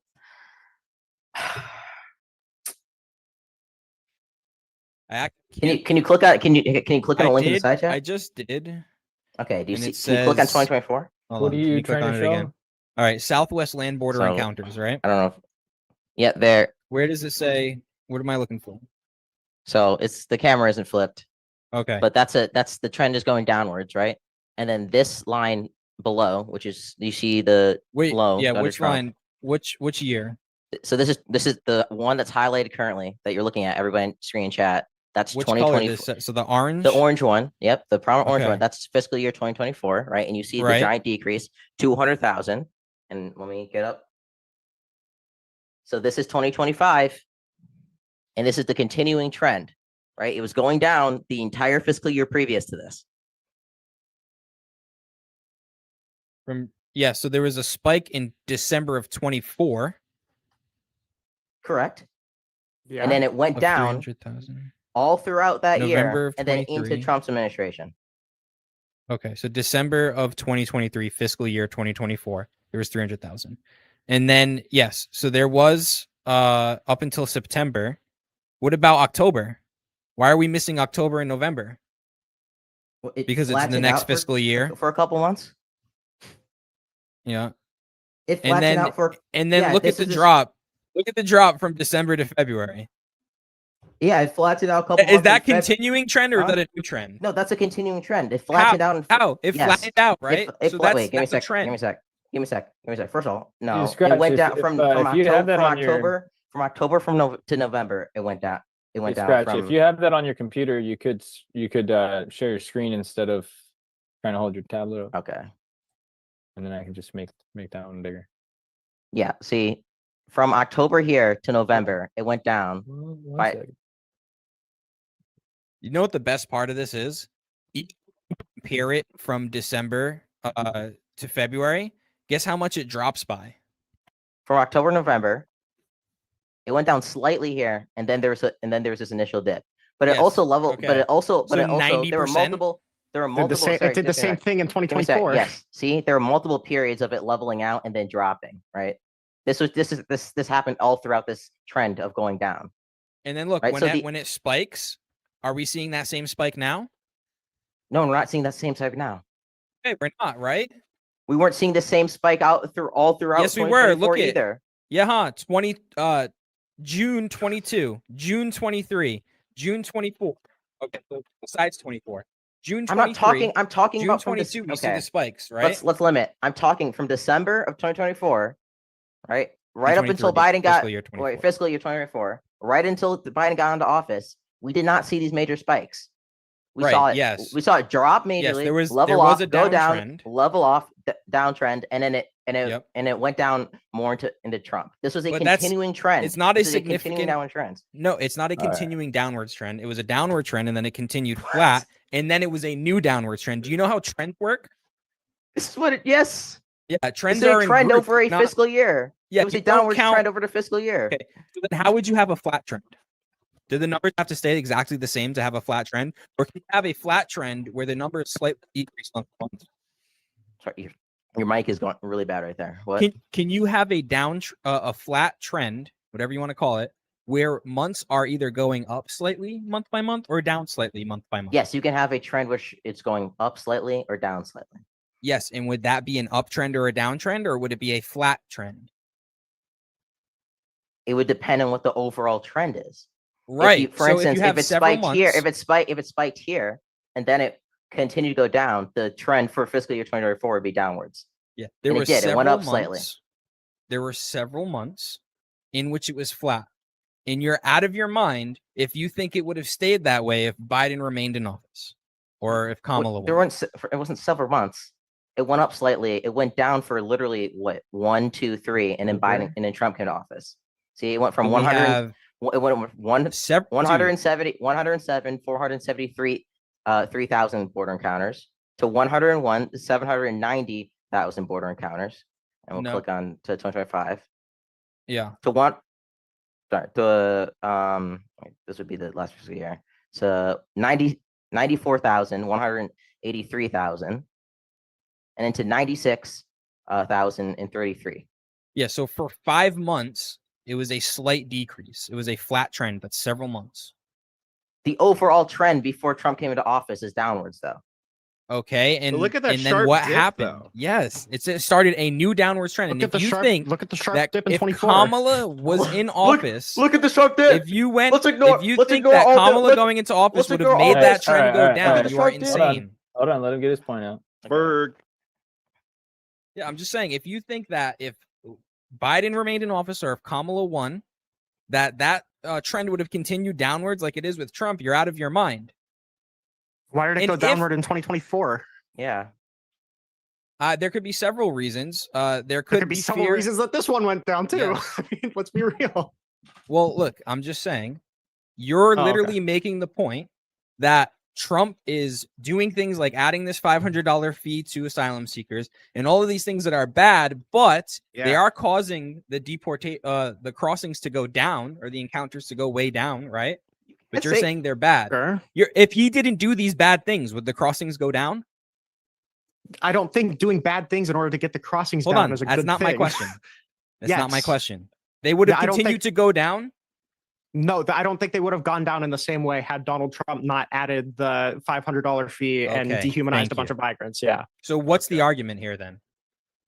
that these aren't good. These aren't good policies. No, This no, is- that yeah, wasn't that's the been argument. the The entire Not a time. good argument from policy. scratch was that it wasn't Trump's policies that did this. It was a continuing trend from Biden.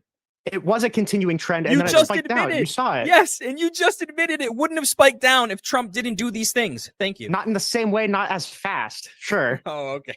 Not But, as fast. yeah, Okay. The Democrats would have turned around and they would be hard on the Mhm. border and they would have gotten the In the same way that they apparently did in 24. Yeah, In same the way same they way did that they 24. apparently did in 24, because a giant spike happened then how too. is- So the Democrats were and- just and super how harsh is- for 1 month, I How guess. is 100,000 encounters a month being harsh on the border? Are you Wait. kidding? I just Because want it to came wait. down from 200,000, right? We're talking about Okay. spikes and 300,000. trends. 300,000. No. 100,000 in a month is being harsh on the border. Why do being you think? strong Why, on the why do border. you think that? Why do you No, think no, that did answer the happen in question. 24?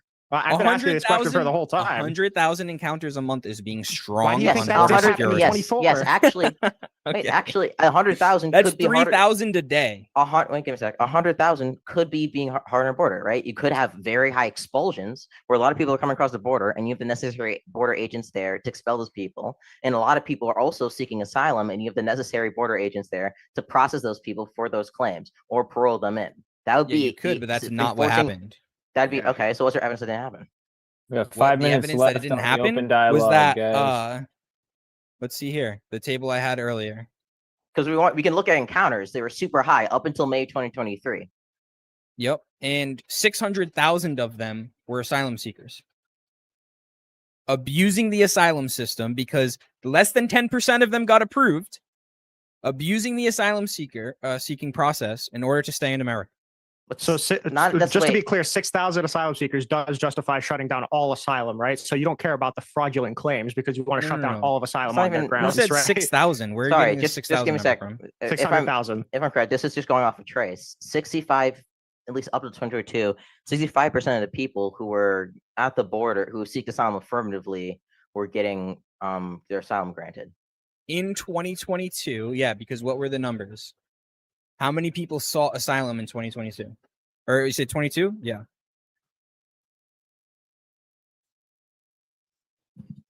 Some numbers I have up to. I have 173,000 from track reports. For affirmative?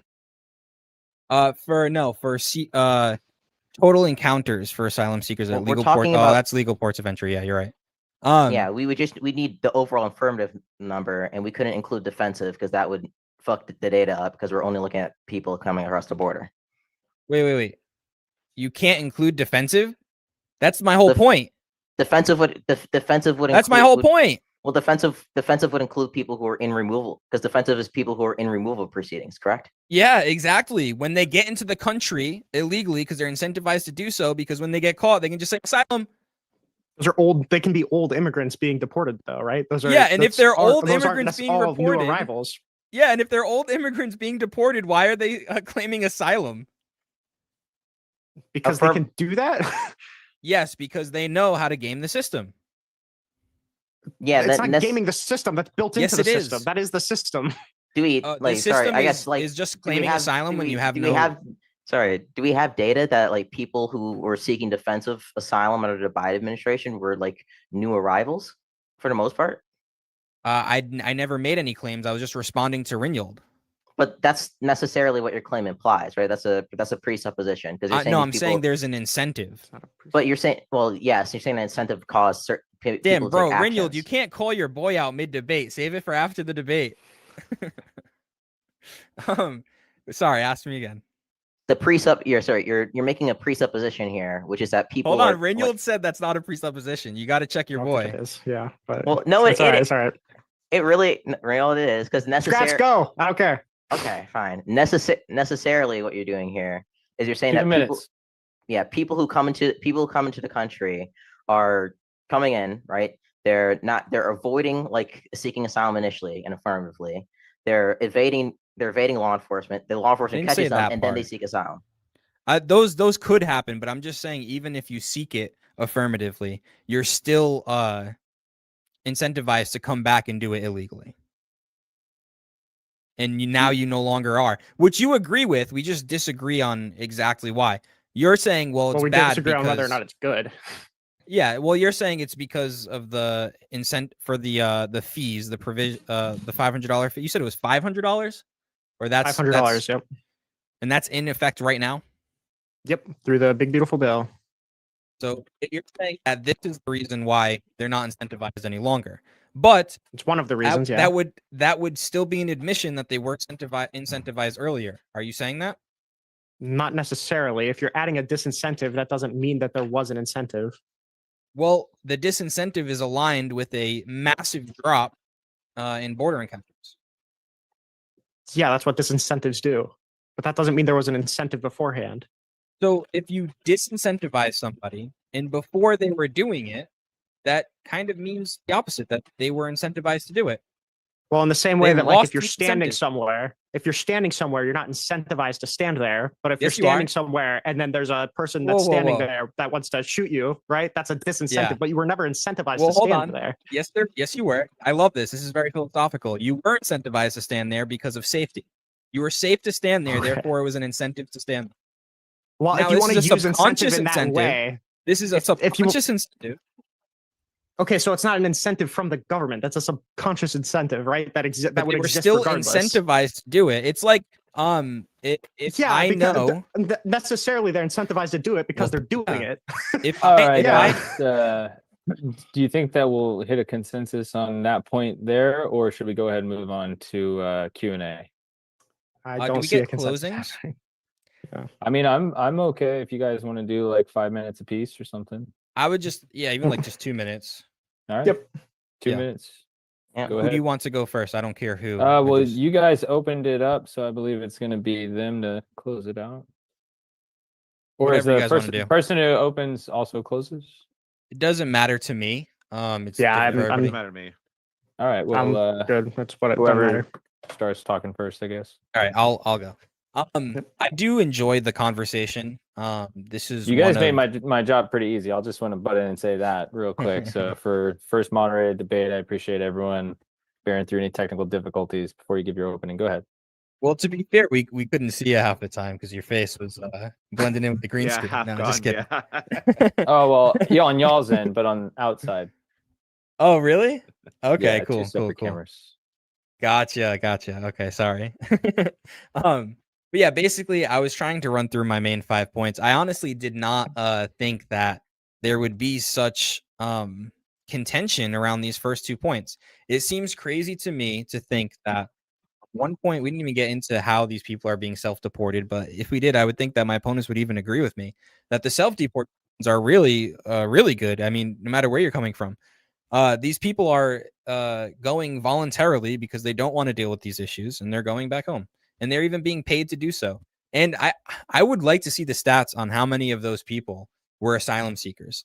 I do think that it's tough to have this conversation at this point in Trump's second term, and I think it would be an amazing debate to come back and maybe even do it 3 more times as the terms progress. I think that would be fun. But the overall point, I think it's insane to think that less border encounters is bad for America, and more to think that more deportations, 2 million illegals deported, would be bad for them.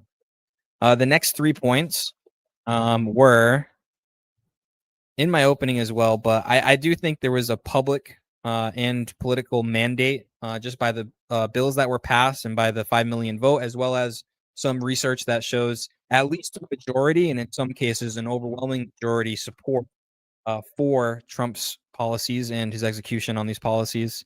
The other two here, Americans getting their, yep, right here, last two, I'll be quick, sorry. Public safety increasing. It's for a fact that there are less illegal immigrants with serious criminal backgrounds. Whether or not you think it's a high percentage of deportations or a low percentage, it's still a fact. A big number are gone. That makes America safer.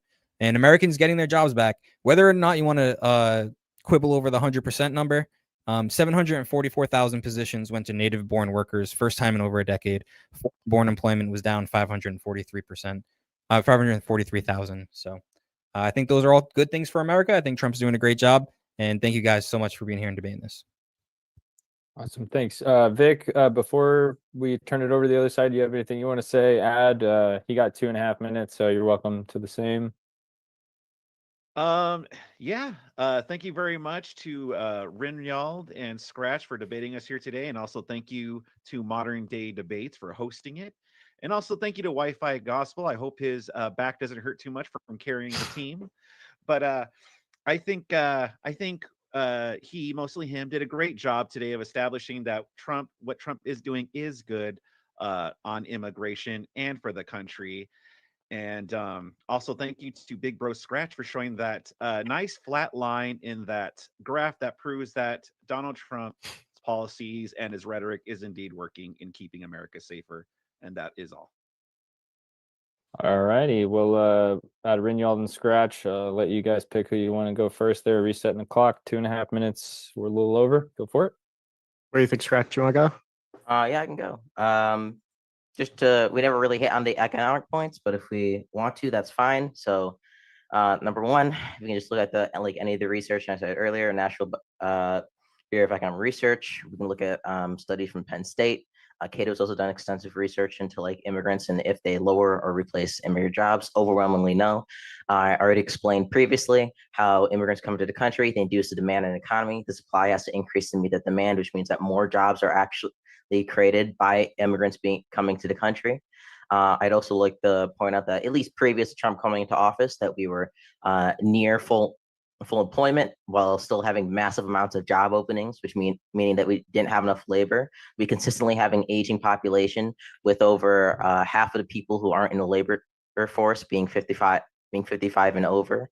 I think it's pretty clear that these people aren't taking our jobs. In fact, that is completely, it's actually economically negative to us to deport these people. And the last point, if you don't know how trends work, you take a data set, right? You're gonna take the mean, you're gonna average it out, you're gonna see how well correlates across the line. If you've ever taken a statistics class, the correlation you're trying to draw is just extremely poor. I'm sorry that you saw 2 flat lines and decided to cream your pants. That's not really my fault. You done there? Yep. That was gross. All right, Rinyald, go ahead. Yeah, I mean, this is a debate on Trump's policies. The policies that I got that were good is that Trump dehumanizes migrants. And that's it. So yeah, those were really good policies from the Trump supporters to support. It's literally just like correlation doesn't equal causation. I think there was something really illustrative that happened during this where I was asked a question like, okay, let's look at this thing that happened and remove all of the context. Is it good? It's like, Well, I imagine that that's probably how a lot of Trump supporters view things, right? But like the context matters. The cost of doing a certain thing matters to whether or not it's a good or bad thing. We didn't really want to look at the cost of doing anything, right? We just wanted to quibble about about like a trend happening or not. The really good policy that Trump has to offer on the border so far is dehumanizing rhetoric. And yeah, that's a really good policy for me. I don't know why nobody thought of that before. I'm not responding to the closing statement. That would be wrong of me. I Yeah, just want to real say quick, that that's not the debate prompt. What was the debate prompt? You don't know the debate prompt?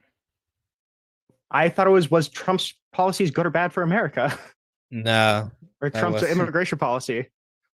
No, was Trump's second term successful on immigration? Let me get the exact wording. What's the name of the stream? Well, the name of the stream, as James famously does, it's not the prompt for the debate because he wants a better title for the algorithm. Well, I mean, most of this planning, so to be fair, most of this planning was through Corbin, so that's the prompt that I got. But to be fair, I also, this is my first time doing this. Maybe I could have been more clear what the prompt was, but I got as much information as what I have here. What do you have there either for the prompt? way, basically just immigration and Trump is kind of the bullet points. To be fair, it was my fault. I was going to say it in the opening statement, and I should have. I couldn't find the exact wording. Sorry, but either way, okay, it happens. was Well, a fair I have debate. I have a super chat that anybody could probably respond to because it kind of addresses you all. That would be pseudonym 8344 for $10. I don't get either position. When you talk borders, it's either Canada or Mexico. You guys make this debate really weird. There are other immigrants, or are both parties using borders when they mean border? Shake my head. My grandfather and my family, my dad's side, legally immigrated through Canada.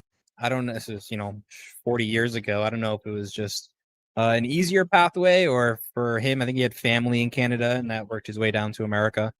But I think that most of the statistics, I don't even know if we have many statistics on the Canadian border, but we have two forces of border patrol, right? We have American and Canada. I don't even know if there is a Mexican border control. If there is, it's very, very small. And most of the statistics we have come from the southwest border. I don't know if you guys aware of any other statistics that we have. We do have the Canadian ones. When you go into CBP, you just need to limit it. But you're right. It's almost all the numbers are almost entirely related to Southwest. Barely any people come through the southern borders. Interesting enough, I dug into the statistics a while ago. In 2022, we had 200 Canadians come across the Southwest border illegally. So what? I don't know what they're doing. But maybe we should suspend their entry. Maybe we should. Also kind of ironic how my opponent here was talking about how immigrants are like replacing our jobs, but at the same time his own parents are immigrants, so I'm pretty sure they would be included in that. So maybe illegal. We should legal immigrants would also do the exact same thing, right? Legal immigrants are actually more likely to be in the same labor pool as native born citizens that are more predisposed to actually displacing those jobs over the short term, wouldn't they? Right, but the legal immigrants the data is correlated with illegal immigrants being deported, and so you would assume with that correlation does not equal causation, but you can assume that it was those deportations that led to 543,000 non-native born, foreign-born employment. A lot of deportations included legal people, right? We can look at cases like AUP versus Marco Rubio, where the Trump administration has been blatantly going after people who are on visas and then trying to remove them for the country. So, not a lot of cases, huh? Absolutely, in a lot of cases. But, I mean, but AUP, what's the percentage? Nonetheless, right? The Harvard case involved like correlated to the data. The Harvard cases include literally had like hundred of people represented by those organizations. So absolutely, and those hundreds of people in the face of hundreds of thousands is not a lot. Actually, millions when you consider self-deportation. Okay. I'm gonna stop it there so I can hit the next one. At Wi-Fi for $5, Basil Problem says, did you read, and you're gonna get a couple from him. Did you read the New York Times article about CCOT that was published on 11/8/2025, which documents torture of deportees? I haven't personally read that, no. But and there probably is torture that happens there. There's torture that happens at our prisons too. Way more there though, and we paid $6 million Eh, to send them way there more? in particular. Yes, way You more. ever hear of a guy named Larry Lawton? No, does he? Yes, on YouTube, on TikTok. The Yeah. TikToker. Yeah, he's actually really cool. There's a lot of guys like Larry Lawton, and they document the vast amounts of stuff that correctional officers do to inmates that goes completely uncovered. Sure. I mean, like, if we were to look, do you genuinely think that there's more mistreatment in U.S. prisons than El Salvadorian? Maybe not by percentage, but number wise, probably. Considering we have the most incarcerated people in the world. Yeah, so we would look at Okay. percentage, not done, right? No? Okay. All right. If- Well, Okay, Go I ahead. guess. you want to say one more thing? If we're looking at two differently sized populations, we should probably said- look at you said we go should by probably look at percentage. percentage rates said, is instead there of total more? amounts. Yeah, but the wording you used, you said, is there more torture in El Salvadorian prisons or Yeah, American but as prisons? a Yeah, we're when I obviously said talking more, about referring to percentage. percentage, Yeah. Oh, not so I'm- referring to a total number. I wasn't. Oof, I feel like everybody would be. But yeah. okay. You know. Okay. All right. Pseudonym 8344 also said for $5. I feel like I'm watching Scarface. The world is yours at Wi-Fi. Are you scared immigrants can be more successful than you, or should they get gone before? Many immigrants are usually more successful. I think it's generally speaking, I mean, I don't know the percentages, but when you come from a harder place, especially a place that may not have as many economic opportunities as America, you're much more grateful and willing to sacrifice for those economic opportunities when you're here. Yeah. Usually. Hard times create good men. Good men and create soft times. Soft men make me hard. All right. True. Okay, this next super chat was for me from Basil Problem. Mike, host, just checking in. Have you surrendered to God anymore in the last 30 minutes? Yes, I have. Thank you for that. At Vic for $5 from Basil Problem as well. In case you don't know, SOS in Morse code is ... long pause, How much money does this dude have? He also said Holy shit. you could right before that to blink if you're being held hostage, Vic. So that was another $5 he sent to say that. One more from him. I'm just gonna get him out of the way real quick, so we can get to one that starts a little bit more of a conversation. Pan also works as a distress message. Just say it, man. We'll save you. Yes, Oh. come save me now, please. Under Being held duress, it hostage, sounds like. actually, Yeah, yes. man. I'm locked well, in Ridneyald Shed, please.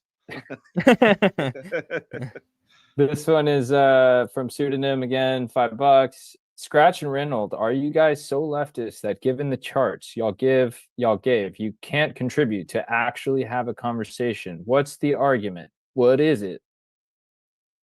I'm too leftist to contribute to a conversation. That is correct. Sure. Like I don't even know what to. I mean, my argument is that Donald Trump's policies aren't good. I don't like his policies. Now, if there was miscommunication on the prompt, that is what it is. But that's what I came here to argue. I was ready to go into the policies. I don't like what he's done. That's what I was here to argue. No, I think it seemed. Yeah, it just seemed like don't get me wrong, I see that our approach are basically saying the concept of asylum incentivizes people to misuse the system sometime. Therefore, we should get rid of asylum. I guess every system incentivizes some misuse. I don't think we should not go by our literally contractually like legal international legal obligations under 1951 UN Convention. Okay, under 8 UC and 1158 under the INA. And under 1980 Refugee Act, I think that we should keep asylum, and I think we should help people. Let me ask you a question. If SNAP, for example, had a 90% disapproval rate, if that's how you say it, do you think we should look into why so many people are applying for something that has so little approval rate? A 90%. Absolutely. And you're right. It could go either way. Right? There could be arguments on both sides, but one of those sides could be that people think they could wrongly get this status. Sure, but the problem isn't looking into it, right? Like we don't have a problem with looking into it. That's what the asylum courts do, is look into it. That's Okay, not well, what we have a problem with. Something needs to change then. If there's a 90% disapproval rate, Donald Trump doesn't even want to change it. He just signed an illegal executive order to suspend it and then got shot down. And then it is what it is. And then he just added a $500 application fee. I mean, Is that a that's change? like, sure, but it's not a good change, right? Like that's antithetical to why we provide asylum. Right, but even so, there could be arguments for legality. And honestly, I didn't look into the legality claims that you just posted. What I will do that. But the argument that it's still not a bad thing to not want a bunch of people coming into the country, even seeking asylum, when we have a problem with the people that are already here. On that note, I am going to read another super chat from Basil Problem to Vic again. Vic, are you a presuppositionalist? If not, how do you justify your worldview? Wait, what? Am I a presuppositionalist? How do I Yeah, justify my worldview? And What- if you're not, how do you justify your worldview? All Quite so off listen. topic, Basil. I mean, yeah, I mean, you could take it or leave it. I mean, this is just a super chat. Yeah. Yeah, I think I'll leave it. Fair enough. Pseudonym 8344 also said both asylums don't actually exist anymore, related to something that you guys were saying. Affirmative versus defensive, Wrong? maybe? Affirmative Yeah, and defensive sure. asylum still exist. Yeah. It's I don't not know. true. Yeah, it said but asylums okay. don't. Oh, okay, he spelled actually wrong. That's what messed me up. Asylums don't actually exist anymore. I was thinking, Wait, not- are you talking about like insane asylums? Is that I think I feel like that question is more saying like that people have like valid asylum claims don't exist anymore. Yeah. Well, this true. Maybe. I mean, yeah, you can interpret that how We you don't will. have- Right. I was gonna say we don't have the exact numbers of how many people have successfully claimed asylum in 2025. I think I found 1 month of statistics and it was like 1,700. So we could just assume that it's about close to 20,000. Okay. Well, this one is a conversation starter here. Aiden Chavase says 500K deported and 1.5 million self-deporting is a working policy. Sorry, your lock-on votes and cheap labor is done. So actually, that's not a policy. A policy is not a result. A policy is a policy. Like it's something that's a change in the way you do something, right? Like if you want to point to the policy, like we have policy that we could talk about. We could talk about remain in Mexico. We could talk about the suspension of asylum. We could talk about removing CBP1. Like we could talk about policy, but saying like, oh, people were deported, so that's like policy. It's just not, right? Like it's just not what policy even is. But I don't know where are we getting the 500K number exactly? Because if I'll just like look at ICE removal data here. Last time I looked at it was like 17,000. Whoa, that's extremely low. On brand new or Just check that one October, more time. I have from DHS White House, 527,000. Let me see my notes here. So Hey, That's you guys, I ICE. need to get some more super chat Okay, so I'm looking, questions. so, okay, You guys need so- to send more questions. I don't care if it's still Basil doing Sorry. it, but give good questions. it these wasn't guys, 17 these guys I want are Basil to do eager. it. I want him to show me how much money he has. Just empty the bag, dude. Just into modern day debates, super chats right now. Get it off your chest. Yeah, DHS, I'll put in the it side wasn't chat. 71,000. It was 17,000, 71,000 removals in 2024. This is Sorry, October 2025. Sorry, 2025. Okay. October 27th of 25. DHS removes more than 500,000 illegal aliens from U.S. The first sentence is more than 2 million illegal aliens have left the U.S., including 1.6 million who have voluntarily self-deported, and more than 527,000 deportations. 500. So I don't think all of them are ICE, because look, this is DHS, ICE, and CPB. No. ICE is under DHS. Okay. Well, I was just reading it. That was. I don't Something else. like. I'm I not sure if understand all that of these the are Trump, just the Trump, ICE. By the way, the Trump administration lies about data a lot, so I'll just bring this up here.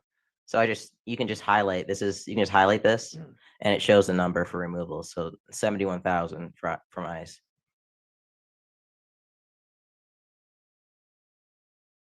I was just on this website. Hold on. Can you send that link? ICE.gov. Yeah, no problem.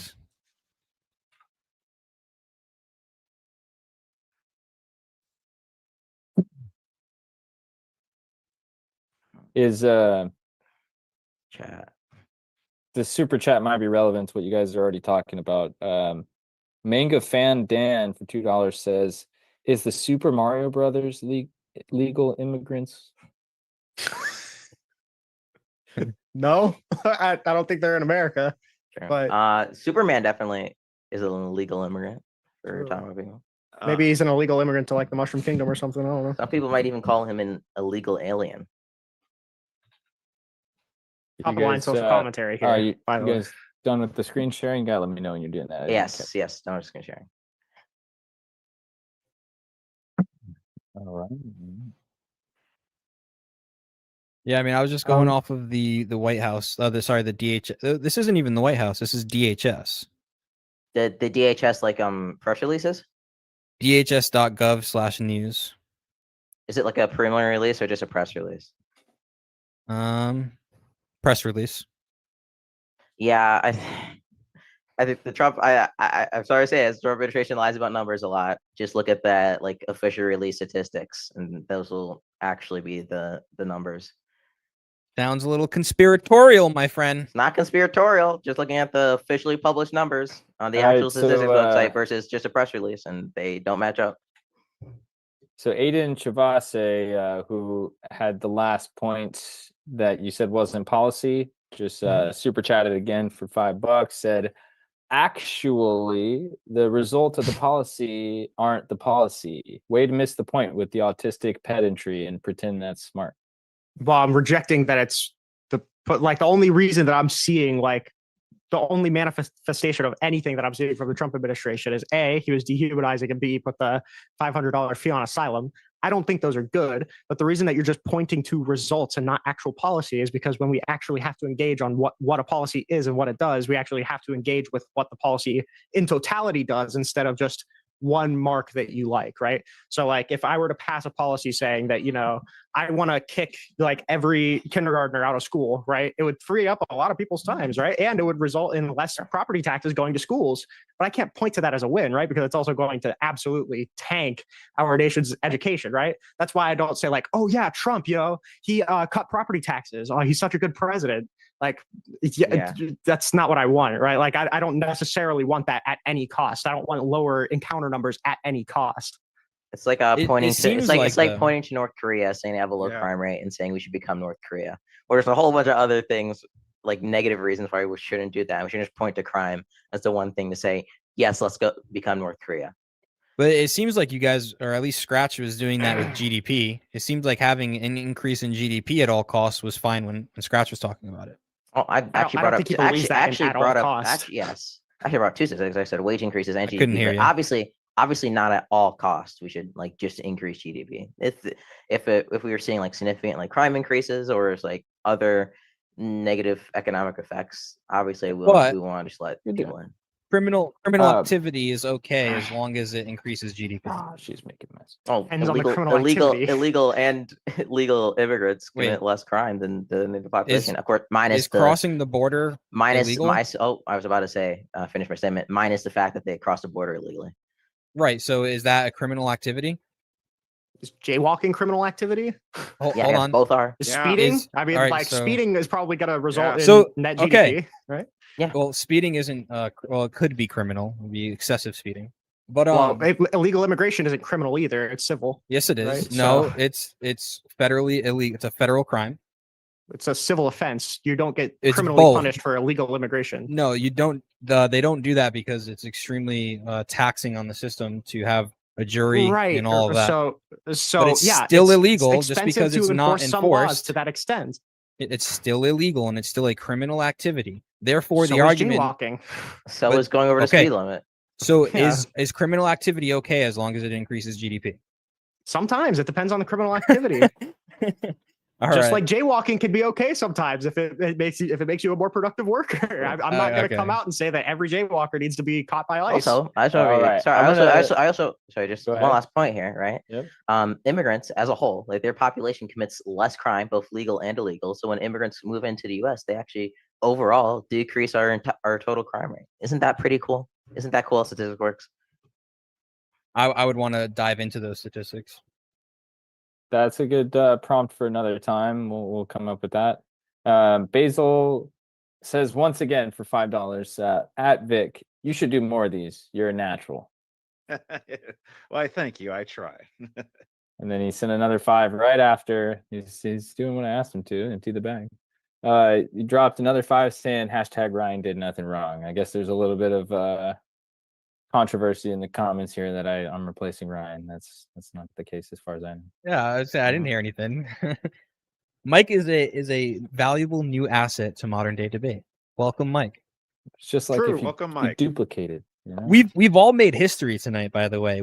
Especially when modern day debates at like 10 million subscribers, and Mike's like the number 1 moderator after that. We'll be like, yeah, remember we did the first debate with Mike.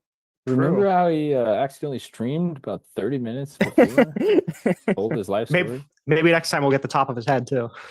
Yeah, next True. time. Next time. Oh well, you can see it in the replay video actually.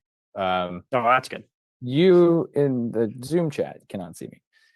All right. Well, I think we are hitting the wall. Oh, there is a question here that was kind of directed at everybody. I think they wanted me to read, but I don't know if they had any money. Maybe I shouldn't read it then. Okay. All right. Okay. Mike, the host. This No I guess handouts. They want me to bring this to everyone's attention, though. So I'm gonna do one solid. Everyone gets one phone in from me. I'm gonna write his name down though, because he won't get another one. All right. If we make all 193 countries to work on 7 trillion economy, anything less or more will put them in gray zones. Worldwide solutions. So you guys are welcome for that one, because I think Not that sure I might have understand. solved. That might have Yeah. solved everything. There may have been some transitional words in there that we. I read we it needed exactly there. true to form. Yeah, I don't know. Where, we got Immigration, another one border here. enforcement. Aiden- I don't know. Just say Aiden's back words. with another 5. I Um, think this is probably dedicated to you guys here on the left. He said, by dehumidifiers, Nixon immigrants, do you mean enforcing border detainment and enforce RCIMG deportation? So I assume instead of dehumidifier, they're dehumanizing, right? And when Yes, I said okay. dehumanizing, The I meant like YouTube sending super people to chats CCOT. is a little delay. It's a little glitchy when you're typing it. I've noticed. You Yeah, don't really watch it. When I was Yeah. referencing dehumanizing immigrants, I wasn't talking about just like doing expedited removals like Obama did, right? Like that's not dehumanizing people. That's just following the process, right? What I'm talking about dehumanizing people is when we're like putting people on planes and frog walking them through foreign prisons that we paid $6 million to send people to, that we do torture their inmates, right? Like that kind of thing. Or like when we're like posting AI pictures of like feeding illegal immigrants to crocodiles, right? Like that's the kind of thing where I'm like, that's dehumanizing. It's not just enforcement.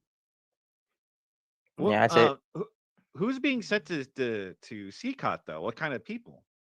200 people. They didn't have any ability to challenge who they were, so it was just whoever the government alleged being a alien enemy. some people Well- some people like, I was pointing out earlier, Andy Armendez, the gay makeup artist from Venezuela, who had fled here because the government's persecuting him for being gay, for being gay and going after him.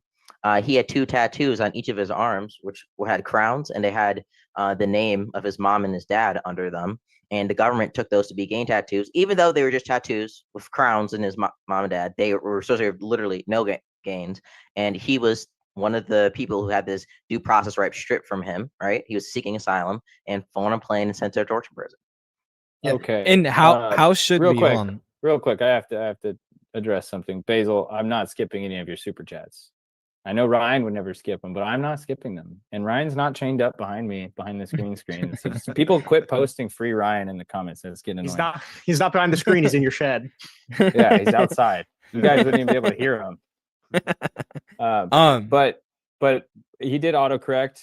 Sent another $2. Aiden said it was dehumanizing. You were correct on that one. And then Corbin said for $2, sorry for missing us, some boys. Good show. My goat. Corbin, So What was the that last? was the gentleman who was supposed to be in the debate. Yeah, I guess he had an Yeah. emergency come up. Yeah. Yeah. Well, I hope whatever's going on is going better, Corbin. What was the last thing you said, Scratch? I was going to reply to it, but I forgot. I was talking about the Andy Hermendez guy who got his due process rights stripped and sent to torture prison. Yeah. Yeah, and I'm not intimately familiar with the case, and in that case, it could be an awful misuse of it. But how else would we determine if someone is in a gang? What you would do Trial. is you would give them the ability to file literally any contest to their deportation, right? So the way that it works, previous invocations of the Alien Enemies Act, the way it worked is you were put before a hearing board by the Attorney General. They would determine that they are who you said that you are who you're alleged to be, and that meant that they were subject to the Alien Enemies Act. In this case, we were rounding people up before the proclamation of the Alien Enemies Act had even become public, and we shipped them out during a hearing on the TRO as to whether or not they were allowed to do it or not. Right, but how are we supposed to determine if somebody is in a gang? You get them out, you provide them reasonable notice to their deportability, you allow them the ability to challenge. That's it. How If does they don't that challenge it, then they go. So even within the challenging, how do you determine if someone is in a gang or not? In this case, it would be through habeas petitions. I mean, you would file in front of a court. Right. You're telling me hold on, I do want to finish this if I can. Yeah, you're telling me the process. You're saying you go through a process. I'm asking what process? Like how do you do it within? Yeah. So when you file for that, how does somebody then determine that you're in a gang? So what you would be contesting is the fact that you're an alien enemy. So in this case, it would be that you're from Venezuela and you're a member of Trinidad. That's what would be litigated in the filing. By a judge. And so you can't determine if somebody is in a gang based on tattoos. It could be admissible evidence, but there's a reason why they weren't giving these people notice and the ability to file, right? The reason I brought up Andy, they were assumed gang members. The specific tattoos that they allege were gang tattoos, weren't a part of any gang that existed in Venezuela, and they were literally just tattoos representing his mom and his dad. That's why that one was so heinous. And he seemingly had a really strong asylum claim at the same time. Yeah, so they made a mistake. They were wrong about tattoos. Okay. Well, not only that, they were robbing people of their ability to challenge the determination, right? So it's like, you have a tattoo, you're a gang member, you're out of here. You can't even raise an objection to that, right? That's insane. That's literally how we classify gang members all throughout America.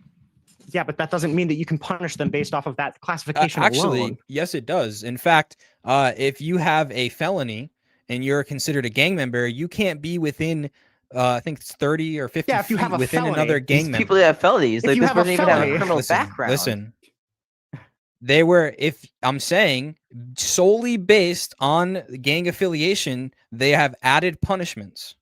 But having tattoos that aren't. But wait. First of all, the tattoo. Look, Carol. I'll give it to you. You're switching up narrative. If someone is the tattoos he had weren't affiliated with any gang. They were just made a mistake. Correct. They thought they were. You can't summarily punish somebody for having tattoos. Yes, you can. But at the same time, listen to me right now. Wait, he doesn't understand, right? You can classify them as a gang member. They made a mistake, right? And on top of that, this wouldn't have happened if they had given him his due process rights and an ability to file some kind of habeas petition to contest deportation. By the way, the Supreme Court already agreed that the Trump administration was acting illegally here, right? Right, and I've already granted this case. I'm just saying you're acting as if him having these tattoos does not allow people to classify him as part of a gang. It doesn't. That's allow how you they to do punish it. Them. Yes, it does, because if you're a part of a gang and you're here and you're not a citizen, your presence is a threat to America, and they can deport you.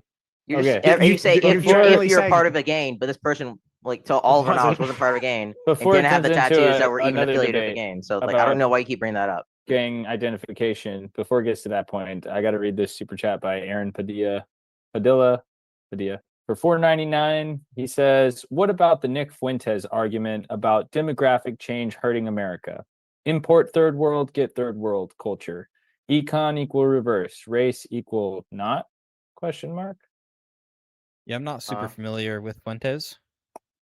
I feel like we need to work on our grammar skills a little bit. I don't even know what they're trying to. The problem is they're not sending enough money, so they're trying to get cheap with the letters. Yeah, I mean, the argument of demographic replacement, you just have to prove that the cost of actually doing anything about it outweighs the cost of not doing anything about it, right? So if your answer is like, okay, demographic shift, that means we need to have a white ethno state, we're gonna be like, well, fuck no. Like that, I don't want that. That's not something that's good for the country, right? So it depends on what you want to do, and if there's anything that you can do to actually be better than the kind of counterfactual of doing nothing, right?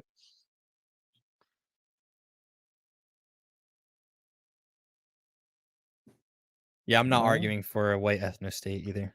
Yeah. I appreciate that. All right, let me see if they got any more here. Oh wow, I didn't know you could comment that on YouTube. Basil Problem said, "Did Vic say fewer words than?" Is that your account with the 3 X's? Or 3 X's. People call me triple X. XXXD? No, MXXD? I don't no, know that's Max. Oh, That's okay. another moderator, or no, a chat mod. That's how new I am. I don't even know the mods. But I do appreciate everybody. Scratch says Scratch was right when he said presupposes. That's Scratch 9250. I don't know if that was you. Thank That's you, Scratch. That was me. Must be a coincidence. Must be a different Scratch. It's I just, was no, like, that's a wow. completely different scratch, actually. Scratches unite, I guess. I actually I don't even remember what the contention was on the presupposition. I just thought it was funny that Rinald couldn't help himself. I didn't think you would It hear was it. a I'm correct sorry. presupposition. I'm sorry, Reniel. It just was. Basil, There's a premise that I was trying to point out, and the piece of data. Listen, it could have been all right. It could have been right. Okay. Basil, I didn't see your comment about why I got suspended from work. I didn't see it. It's not on there. Because he was moderating debates on at work. Based. I was literally trying to do that if you wanted to know. So that's what happened. Okay. Scratch, I read that one.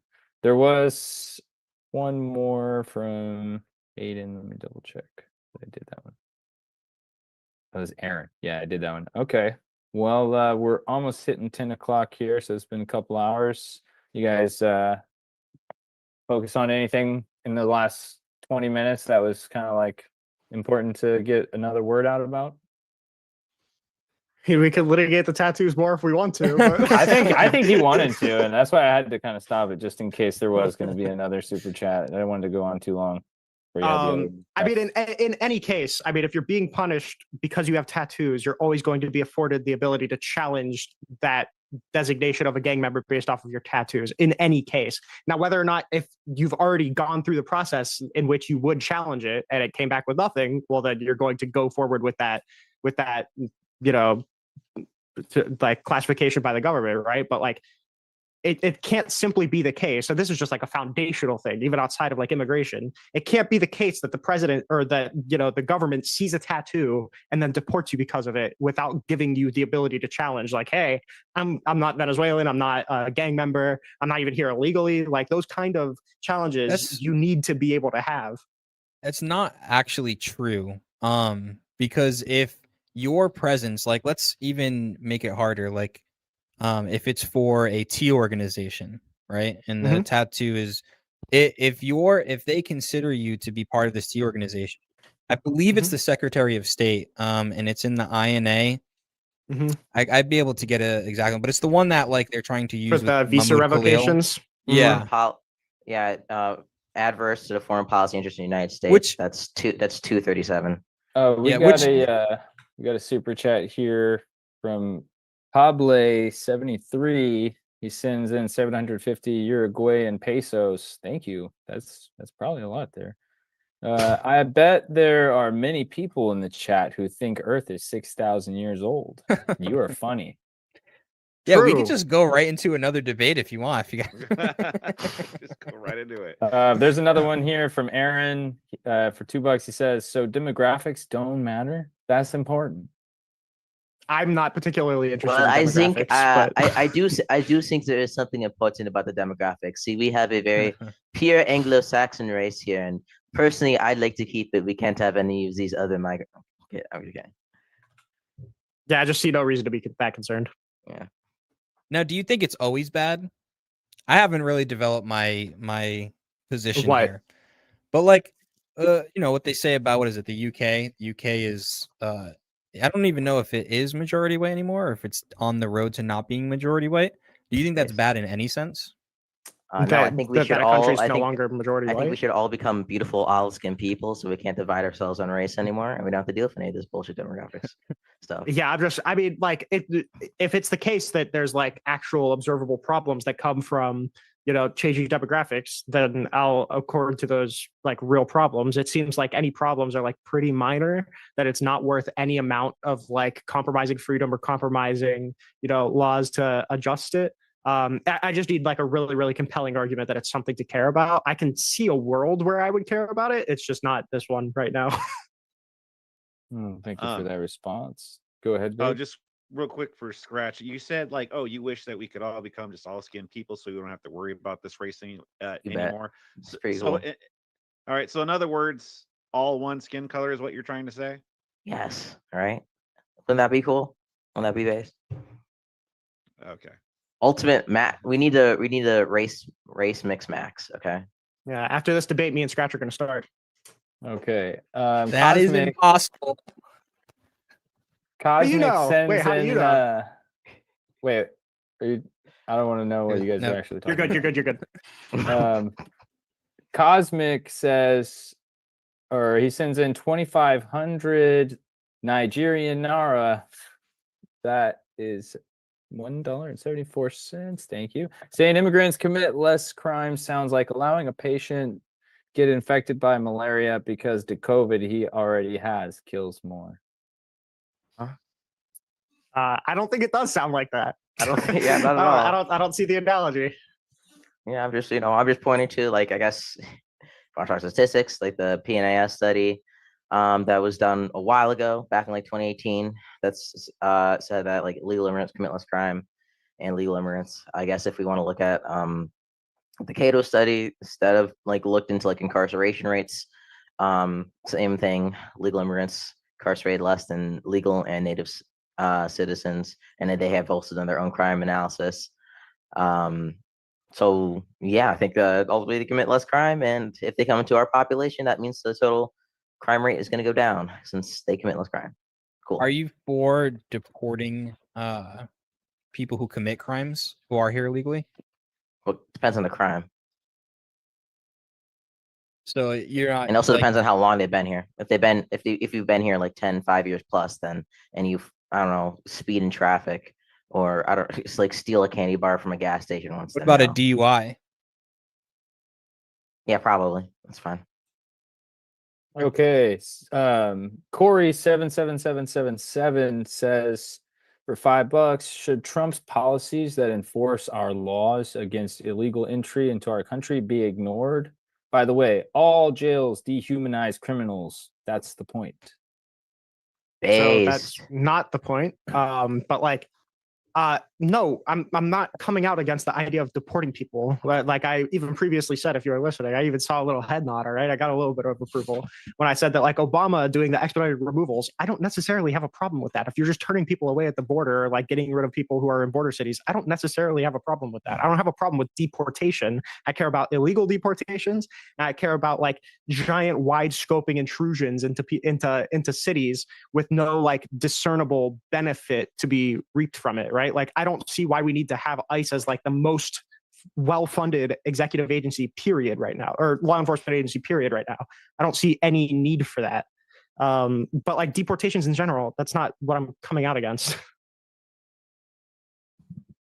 Yeah, well, do you agree on that point there with the comment that all jails dehumanize criminals? No. Yeah, absolutely. I don't know if we're gonna call like the jails in like Norway and Sweden to be dehumanizing them when they have amenities that are similar to just like apartments and stuff to. Well, do you think like, that rehabilitate these people? Do you think enslaving somebody is dehumanizing? Yes, necessarily. Yeah. Okay, so then all prisons enslave people, therefore all prisons are dehumanizing. No. I don't know if I would agree with the characterization of enslaving them, but I mean, even in this case, by the way, it's unrelated to the Well, even in this case, it's unrelated to the initial thing, right? Because I wasn't saying that the problem is that CCOT is dehumanizing people. I said the problem is CCOT is torturing people. And the way that we're deterring immigration is by dehumanizing migrants, right? I'm not saying the problem with the prison is dehumanization, right? Because I acknowledge that there probably are a lot of US prisons that do dehumanize their prisoners. I don't think it's a necessary thing, but even that wasn't my contention. My contention was the torturing, right? True. Do you think that enslaving somebody is inherently torture? Probably not, Why not? because I don't think it's necessarily torturous. Does slavery inflict pain on somebody necessarily? Necessarily, I mean, like physical pain, no. Just Psychological pain. pain, maybe. Well, It if depends on it's how you're defining pain. well, yeah. I mean, you would if I psychologically like if I feed you with a bunch of psychedelics and play a bunch of crazy stuff, I could torture you Sure. mentally, Yeah. right? Mhm. Yeah. Yeah. So I would say that you would have to be consistent. You would have to say slavery is inherently torturous. I mean, I just listen, disagree on I'm not a philosophy guy. Okay, my guess is that like just intuitively, when I say torturing, I feel like we all know what I'm referring to, right? We're talking about like using physical, like unnecessary physical pressure to achieve no end, right? Like it's almost like cruelty for the sake of cruelty. I don't see the need to be torturing people in CCA. It's not like they're even extracting information, right? They're just zapping wet floors or like beating people if they don't get dressed quick enough, right? Like so the kind of, even if I was to grant that it's like a form of torture, the kind of torture we see in CCOT and the kind of torture we see in the US prison system is not. Yeah. Like, Comparable. how would you define enslave? Like, some being enslaved? Well, it's tough to get like a strict definition because pretty much every definition that you give, you can find a case in which you would call someone not a slave who meets that definition. But generally speaking, someone where you limit their freedom of movement, their freedom of choice, and you economically benefit off the situation. Okay. Like I in it like I don't know if I That's call like all persons. yeah, I don't know if I call I guess in Norway you're kind of doing that, but like they You have like meet way every more freedom. criteria. You have way more freedom compared. I guess everybody to some extent has their like freedom of like movement limited. Well, Freedom of choice limited. like in the sense that you can't leave. Sure. I mean, what we get down to though is that Like, like is a child enslaved to their parent? Like, I wouldn't say enslaved. I would say owned. I guess like the definition, like I don't really think that we're hitting at like anything useful here, because even if No, our we're not. definition of torture is technically different and you want to say that every prison system is necessarily torture, well then the burden kind of moves off of torture and it goes on to like unnecessary cruelness or like unnecessary physical punishment.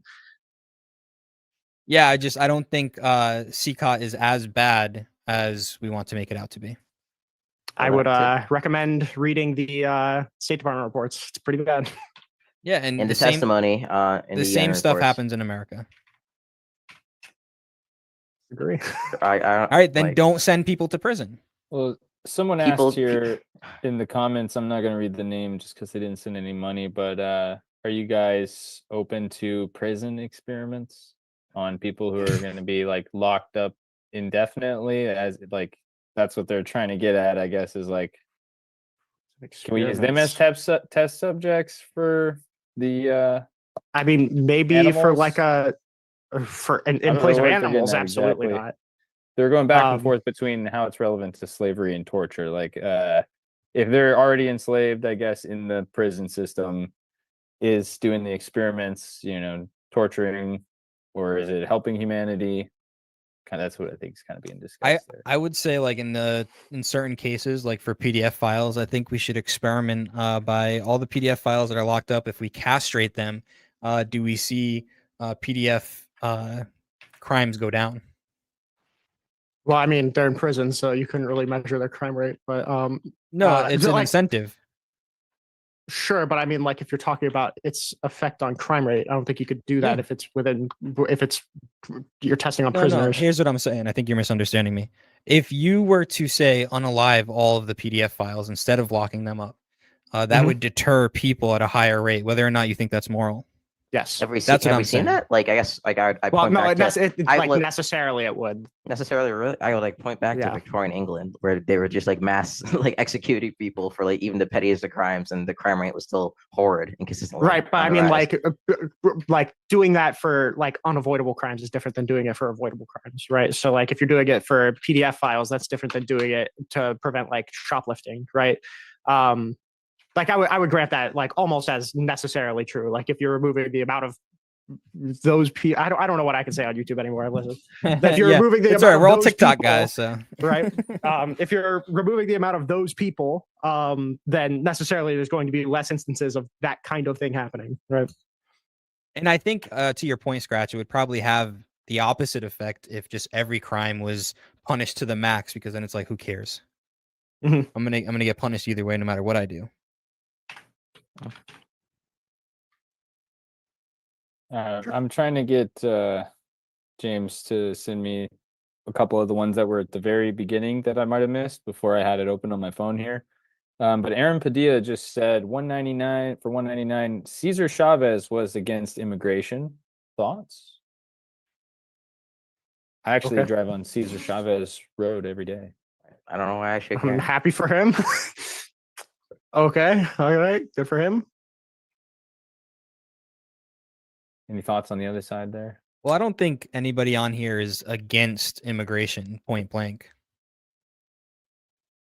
I think Yeah, the I'm point not- of maybe I'm not bringing that against up legal. is I don't know, was Cesar Chavez an immigrant or of immigrants? I've Is got that what they're no claiming? idea. Is that what they're trying to make a point of? Like, is that He's honestly, I don't know who Cesar Chavez is. I was assuming it was a bad person, but apparently he's Me as a well. civil rights politician, activist. political guy. Civil rights act. Yeah, a lot of My guess is that he's trying to like An American labor MLK leader. said this. Yeah, I mean, like, I don't know. I don't want Yeah. to appeal to civil rights leaders for all my politics. It's just Abraham Lincoln has some pretty cringe opinions too. So true. Well, I think that what's being said is he was probably fighting against the idea of immigration for better labor in America, like a better labor market in America. Do you think it was probably like a socialist thing? sure. Actually, Socialism is cringe. I wonder if you were actually if you were like a policymaker back during like the late 1800s, early 1900s, when you saw like massive waves of immigrants that were, or this is the only time it was matching the current waves immigrants we're seeing. Would you take steps to limit the immigration coming to the country? You say that again? Sorry.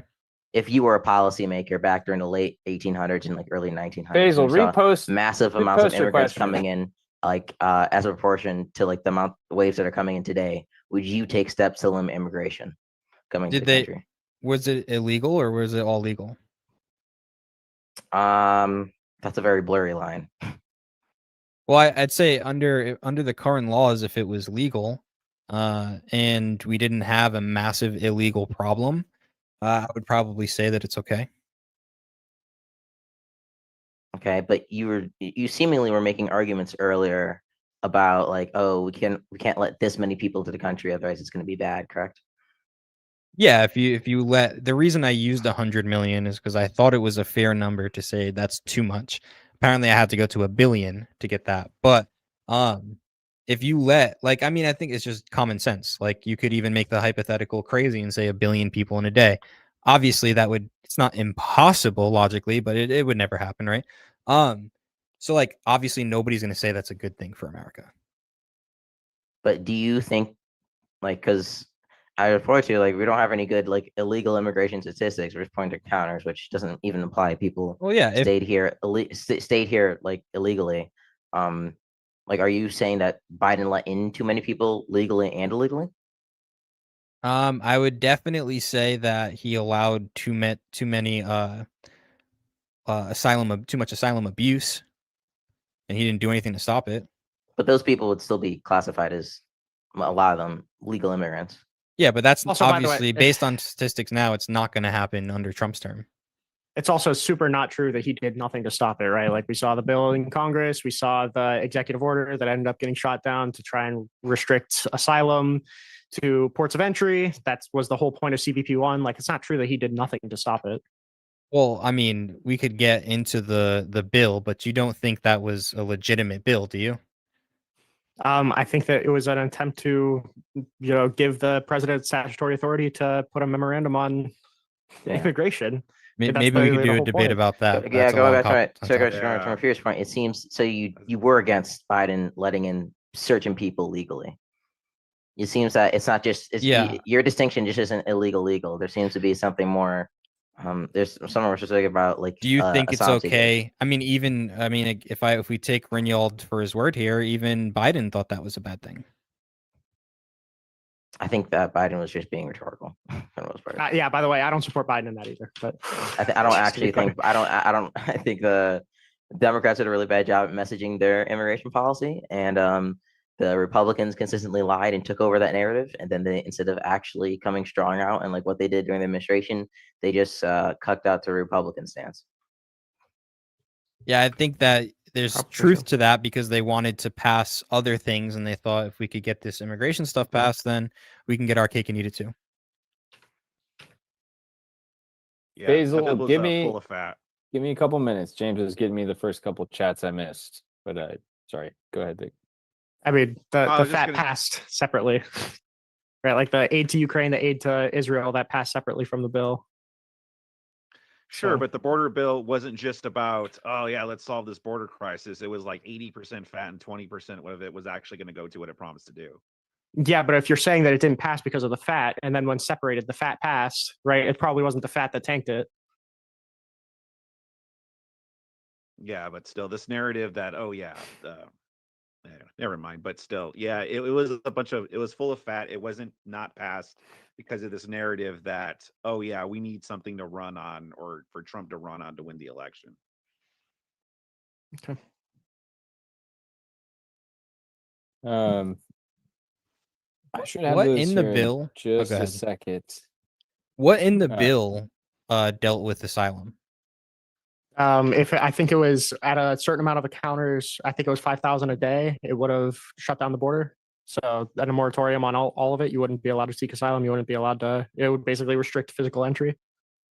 But wouldn't it have also moved asylum cases from judges to asylum officers? Yeah. So wouldn't that make it easier for asylum cases to be approved? Or just approved. Yeah. Yeah. I Or mean, just like it approved. would be more easily rejected as well. Yeah, depending on who's directing them, right? Sure. But I I assume would that just- like I if would it's just- more, if it's I would more just- likely that legitimate claims get approved, like do you have like, do you have a, if we could guarantee that 100% of asylum seekers had a legitimate claim to asylum, would you let them in? Yeah, but obviously that's not the case considering the Sure. Yeah. high But rate in of this disproof. case, sure. But in this case, you're Hypothetically, saying, sure. oh, well, they're also going to be letting more people in while you're also like, it's because they're like, just because they're hearing claims quicker. But if they're letting more people in, it's only insofar as they pass their asylum process, right? Yeah, but having no judges and just these asylum officers who can hand wave them in could create a scenario in which, say, it reversed and 90% of the approvals came in, and this was a way to legal to a visa and a green card by just coming across illegally, defensively claiming asylum, and then getting expedited through the process. I think you would have to demonstrate that it would result in like a less stringent process. I'm sorry, I mean, my guess is that they would probably be rejecting more because, like, I assume it's more paperwork in order to approve an asylum Okay. thing, right? Like, you would be incentivized to not have as many. That'd be my guess. Coming across illegal doesn't necessarily mean you're making a defensive asylum claim. If you come across illegally and immediately seek asylum for a border agent before you get put in removal proceedings, that would just be an affirmative claim. Okay, I Okay, finally got so- those super chats real quick. Unless you guys want to go on, I'll give you another couple minutes. Well, I was just saying that you're saying if you immediately, like as soon as you get apprehended, claim asylum, that's not a defensive asylum case? Yeah, because defensive is you're already in litigation to be removed. Yeah, Yeah, that I would guess be we would, affirmative. do you have statistics on how many affirmative versus defensive? I said up till 2022 from Trace. I know 65% were granted at the border, at least. If it's 65 of what? Asylum in totality? Affirmative. Oh, okay. So All then it would still be the same problem. I It's don't less think of a it would problem be. though. If I mean, like, affirma- you like wouldn't it be in the seem- country for seemingly- as long. like if defensive is the lion's share of defensive asylum cases, right? But if affirmative is like mainly the people at the border, and the people at the border have like a way higher rate of getting accepted, then obviously like our policies are probably more focused on people who are already here in removal proceedings, and like what their standard is to seek asylum. I think that the good policy actually would probably just be to up the standards for the initial credible fear test for people seeking asylum defensively. That would probably solve the problem for the most part. Sure. All right, Basil problem. This is a catch up. Three different super chats that you sent in the beginning when I was not looking at them because I was on the phone with James. Cut me a break. So at first one at Mike Host, during the pre-show, you mentioned you were surrendering to God. How far along in percentage are you? Well, that I would say that was part of the viral debate con marketing I was trying to do. So I hope you fell for it, but maybe you want to say like 80%. And then another one here during the pre-show, you mentioned you were suspended from work, and why? Too based. So at Wi-Fi, here's this one actually relevant to the debaters. When RFK, I think is who he meant to say. He said RJK Jr. Declares obese people terrorist. Would you prefer El Salvador or Sudan for your destination? Probably El Salvador. I feel like that might be a little bit better. But yeah, I mean maybe that would get my fat ass into shape. I don't know. I know that their national currency is Bitcoin. You know, I was gonna congratulate Basil for not commenting on my weight for once during a debate, but you don't get the congratulations anymore. Speak too soon. Yeah. Well, I think he owes us more money now to weigh in on that. True. No Look pun like intended. look like Yeah, I was Rob gonna say, North weigh better in. hair. Okay, I'm gonna meet Rob this Sorry. weekend. I'll let him know at Put the least one neutral. person thinks I look like. Just better hair, huh? Yeah. True. Yeah, he does have a very nice head of hair. Thanks. Rob always wears a My hat. dad still has all of his hair, so hopefully that trend continues.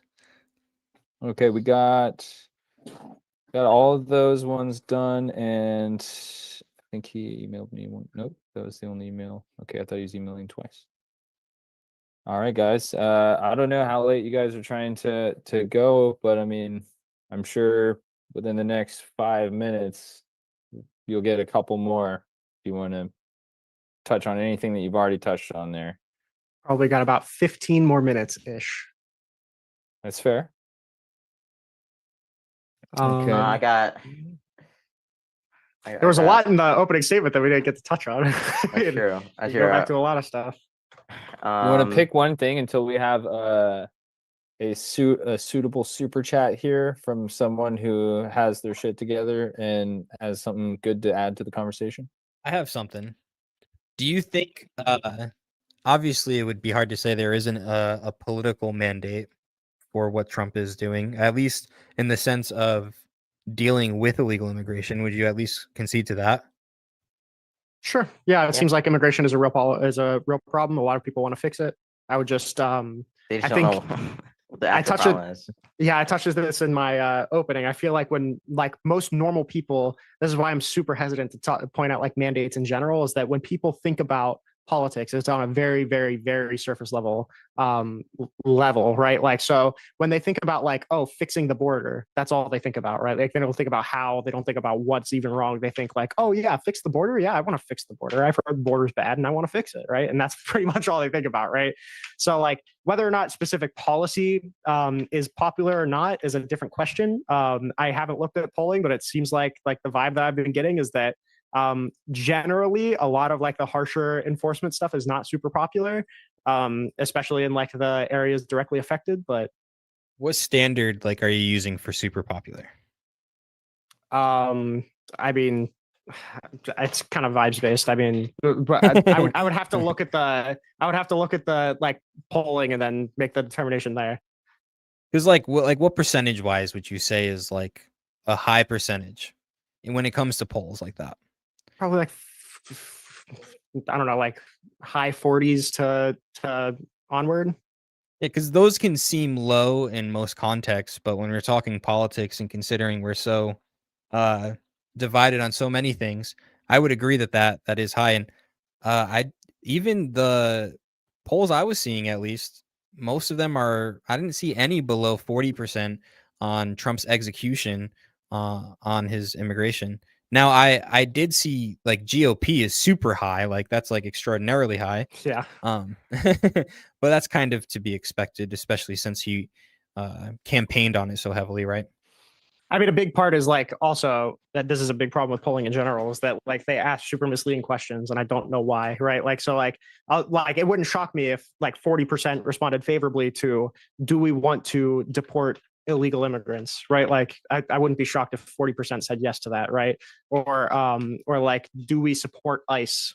You know, like I wouldn't be surprised if 40% said yes to that because it's so broad as to what it even means. Like, are you talking about specific deportation efforts? Are you talking about like, what are we talking about when we say I support ICE existing, right? Does that put me in the 40%? Okay, I got something to create a little container here for a second.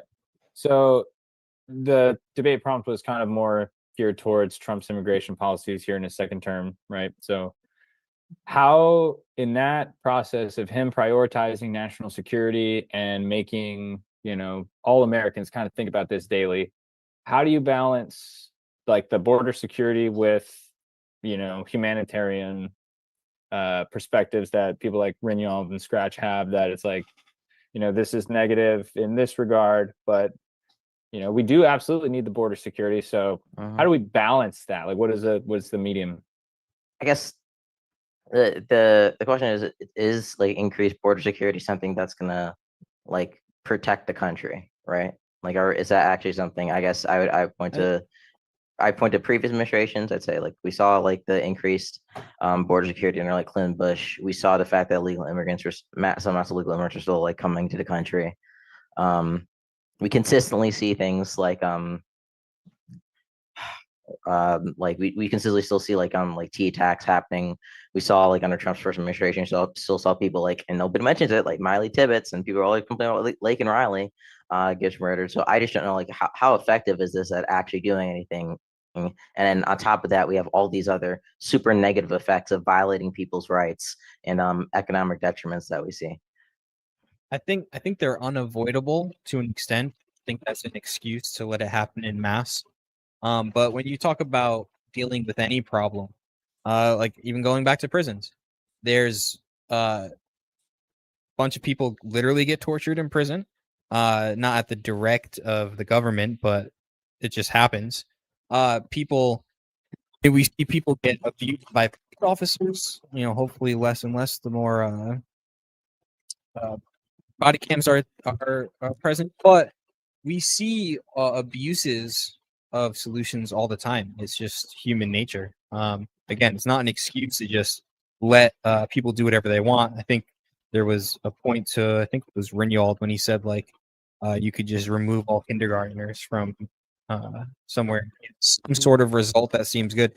Well, if nobody's here is going to say, well, what if we just unalive all of the immigrants in America? Then problem solved, right? It's like, no, obviously nobody wants that. But I do think there is a balance, and it's very hard to achieve. But I don't think there's like insane humanitarian crisis happening because season.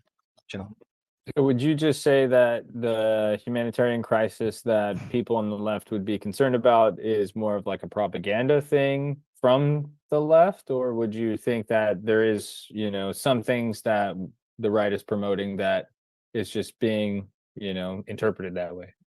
I think it's definitely blown way out of proportion. Is it wrong to point out certain cases like where Scratch said, I forget the guy's name, the gay guy from Venezuela? Andy Hernandez. Yeah. How do you say his first name?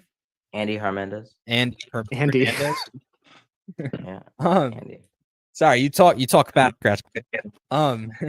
But I don't think it's wrong to point those things out, and I don't think it's good that those things happen. Again, I'm not instantly familiar with the case, but just going off what Scratch said, I don't think it's wrong to point those things out. I think that it would be wise to limit those situations as much as possible, but to take a handful of cases and throw them out the front and say, Trump is Yahtzee because of these things. No, that's going too far.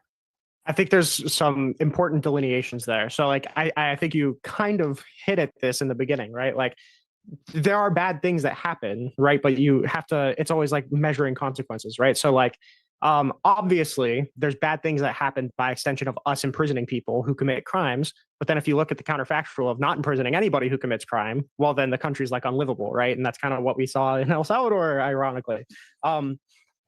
So like that's a problem, obviously. I just don't see the giant net negative that we're seeing from illegal immigrants to the point where we have to do like harsh crackdowns like this at the expense of economic growth, at the expense of, you know, the national debt for funding ICE so much, at the expense of certain people's due process rights. And then the second part is that like the government direction is the part that's really bad, like, right? Like with the Trump actually really benefits from living in a system like this, right? Because you can do like all of these crazy ideas and satisfy the further right option, right? And then get blocked by the courts and then actually not even do anything all that bad because it got blocked by the courts. So you can still say that you tried to do the really crazy thing and then like all these activist judges, LOL, stopped me from doing it, but you get to reap the benefits of it not happening as well, right? So you get to reap the benefits of doing the policy and then reap none of the negatives from doing the policy because it got blocked. And I think that's part of the problem here is that like we can look at like these giant humanitarian problems that present themselves from the robbing of due process of the alien enemies class, of Remain in Mexico, right?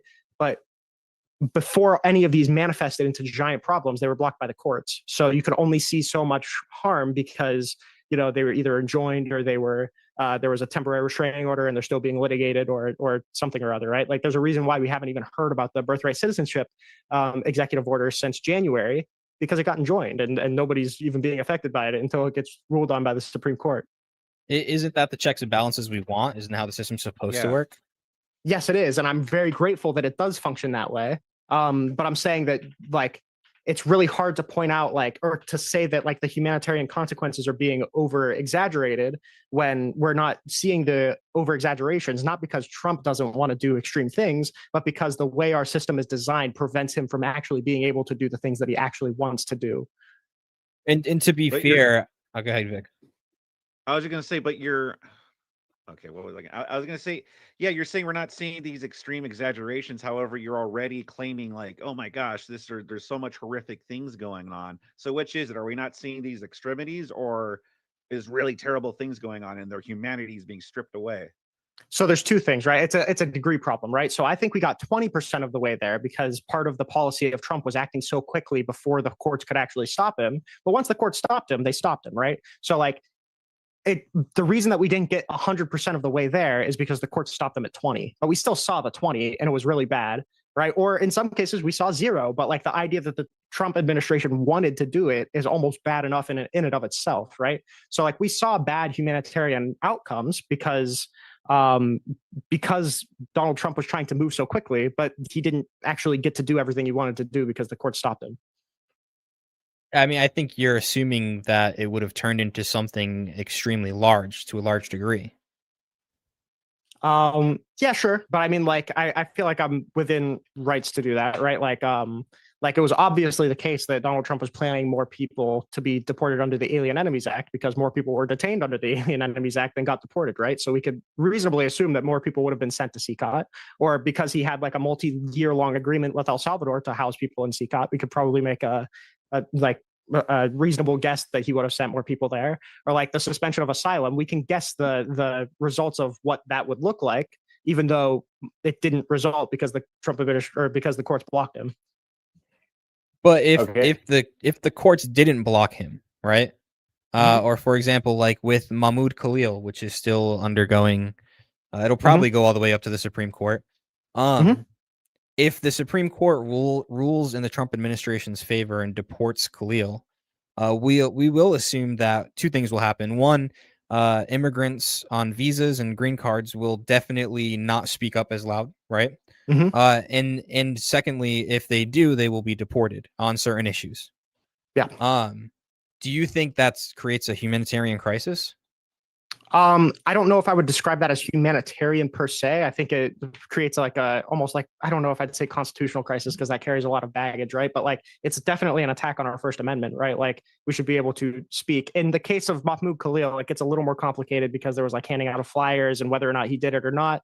But like a comparable case is Romesa Ozturk, right, who went through the same processes as Mahmoud Khalil, but the only thing that they used to substantiate the revocation of her visa was an op-ed asking her university's president to divest from Israel, and that was all that was attached to her report of intelligence, right? So in that case, and they're using the same argument to justify that as they are Khalil. If that gets approved by the Supreme Court, then fuck, I think our First Amendment is like more or less broken, right? Because clearly we're not upholding the principle of free expression, even if it's not providing material support, even if it's not providing support that's contrary to the conditions that you signed up for on your visa. But if an expression of your free speech determines a negative outcome for foreign policy relations, that's like the INA 237, what it allows. I mean, well, the free speech part is what is being determined in court right now.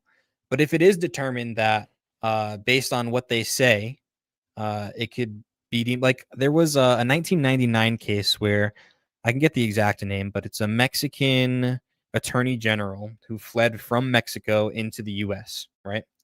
And he fled there and he didn't say anything, but they were aware of his presence. I'm pretty sure he entered legally, and they revoked his visa once they found out he was here, or once they found out the circumstances around why he was here, because his very presence created a foreign policy relation issue. What year did you say? I believe 1999. Let me double check here.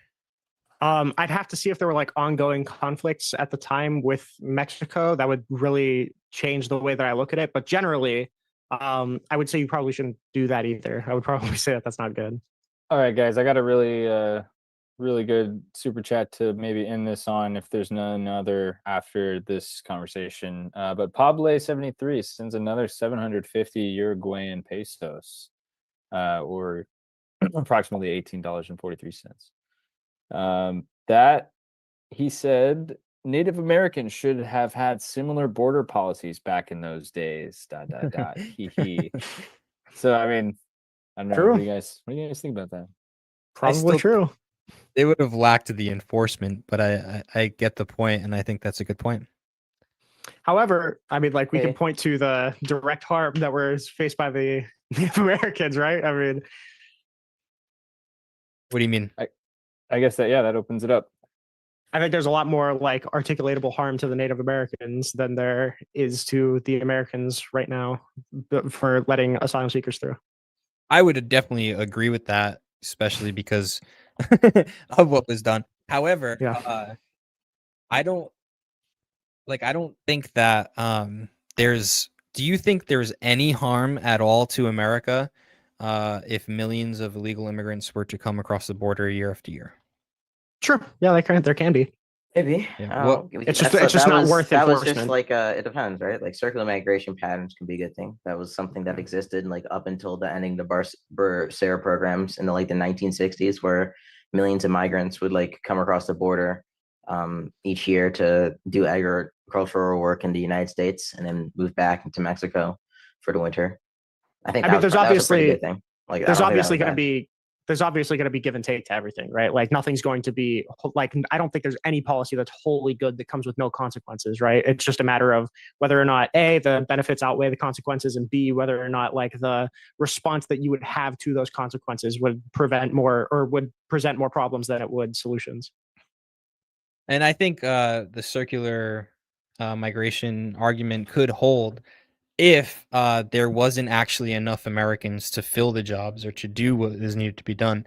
But what we're seeing is there are enough Americans to do these jobs. How do we know? Well, the statistics of that we went over earlier, where 744,000 or something native-born Americans were new hires, and that was at the deficit of 540,000 foreign-born. So we're just I guess we're just assuming that they're moving into those foreign-born workers' jobs, right? And that this isn't just like general job growth in the economy. Yeah, we would assume that. It would be a very easy assumption to make, considering like what happened to those 540,000 jobs. Well, that's literally what I'm saying. That you are making that assumption. Yeah. You need like proof. You need It's further a data fair to prove. assumption. Huh?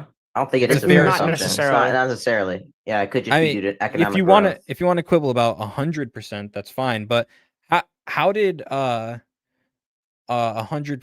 of the people that got those jobs were native born, and why didn't that happen for over a decade?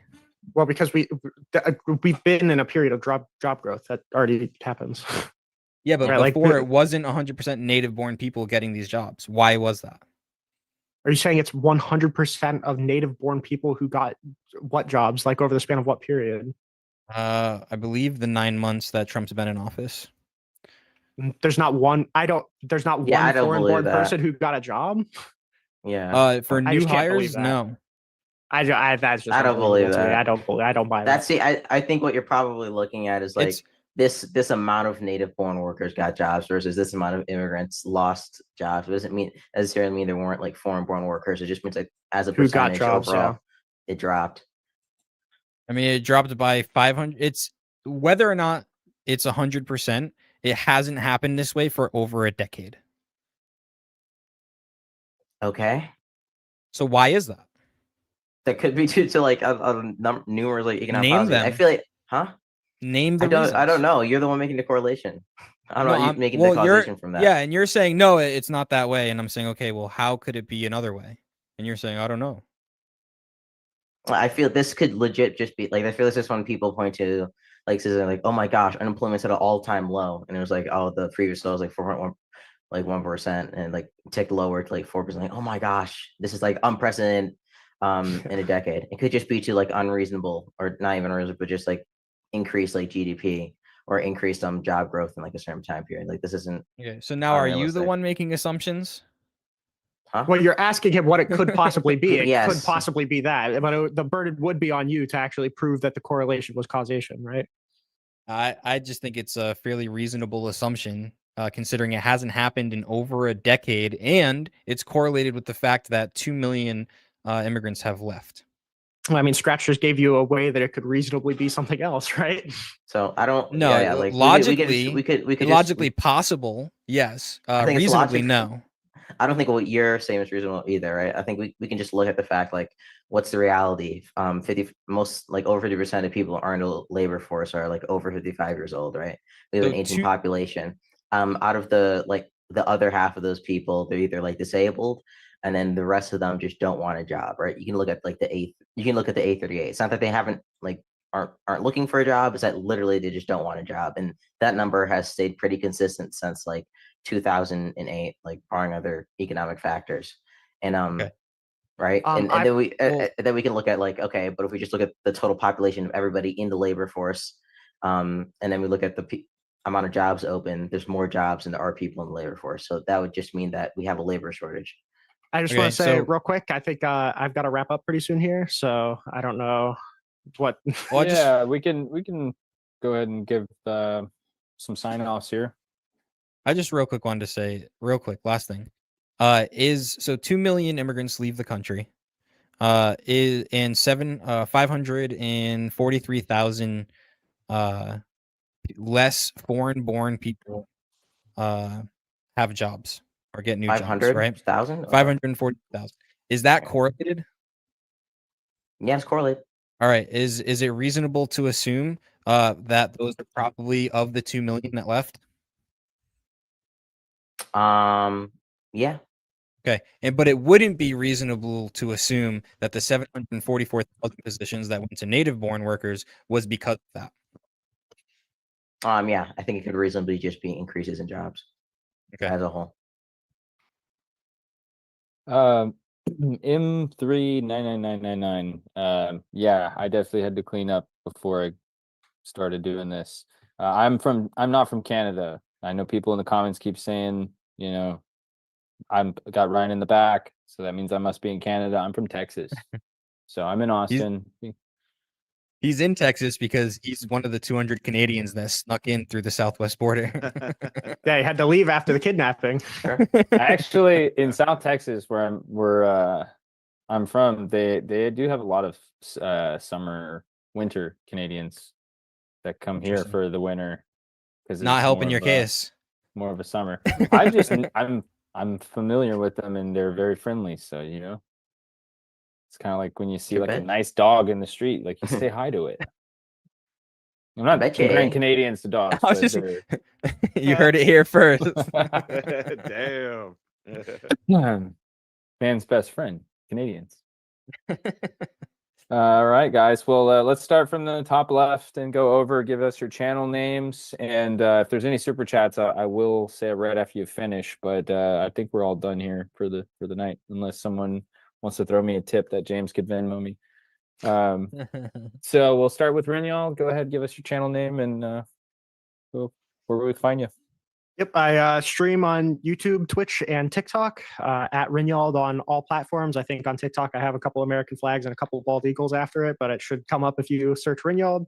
And I post the debates on YouTube at Rinyald, and it will show up as Rinyald's Notebook. Typically, they are a little more policy driven, but again, it happens. There was some confusion over the prompt. I am very grateful to both Modern Day Debate and Corbin for setting everything up. Thanks, Scratch, for filling in on super short notice. It was great talking to you, Wi-Fi. Vic, I didn't get to talk to you much, but maybe if you want to have a future conversation, so I don't just have to think of you as a picture in the corner while I'm talking to Wi-Fi, that would be great. But yeah, I'm just grateful to everybody for having the conversation, and Modern Day Debate for hosting it. Yeah, I'll be better about dragging Vic in next time. I didn't notice that he wasn't speaking as much. Yeah, sorry about that. Yeah, I guess I'll go next. Scratch, right? You can find me almost all platforms, but I'm mostly on YouTube and TikTok.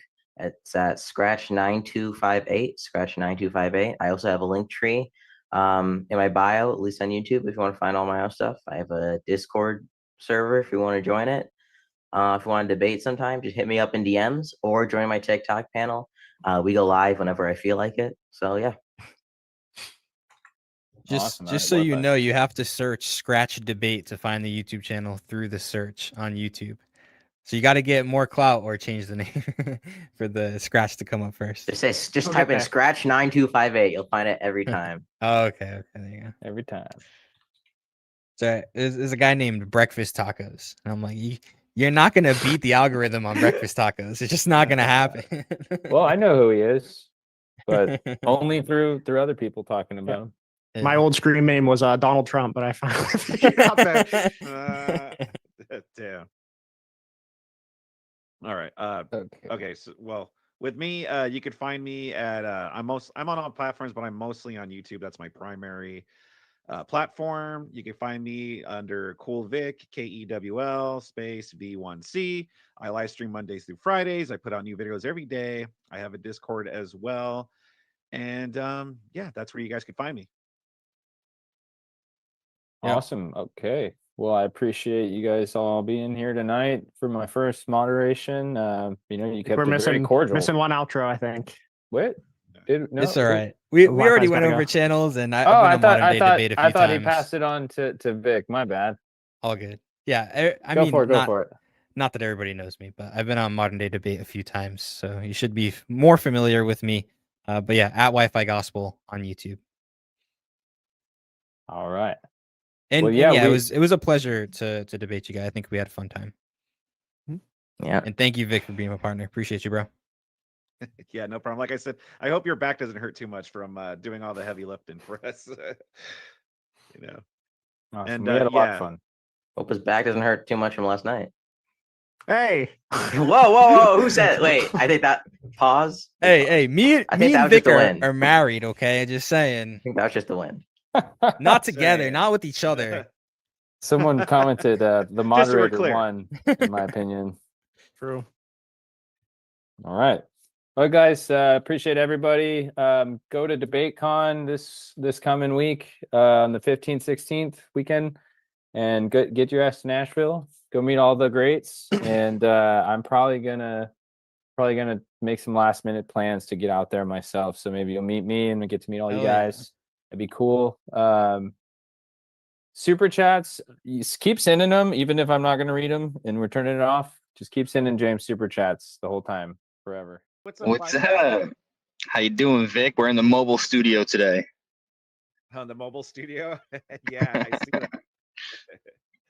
Nice, brother. Yeah, man. So we'll get right to it. How did you feel about last night's debate? Man, I think we did a great job. I think overall we won the debate. We had it was a learning experience for both of us. There were some things that we probably could have studied more and researched more. But how long did we have? About a week? Yeah, we had about a week. And we put in quite a bit of time studying. We had 2 calls together beforehand, and right up until the last minute of the debate, like right up until the debate started. And I remember when we ended our call on Discord, we were like, all right, well, we prepared as much as we possibly could have. Yeah, no, exactly, dude. We did prepare, and I think it really showed it. Like I said, especially with you, I think personally, like you whipped their asses pretty much in there. You were able to recall like everything. You had rebuttals for pretty much everything. Was there anything that you think they caught us? Because there's some things I could think of that they caught us off guard with. Is there anything that you were kind of caught off guard by?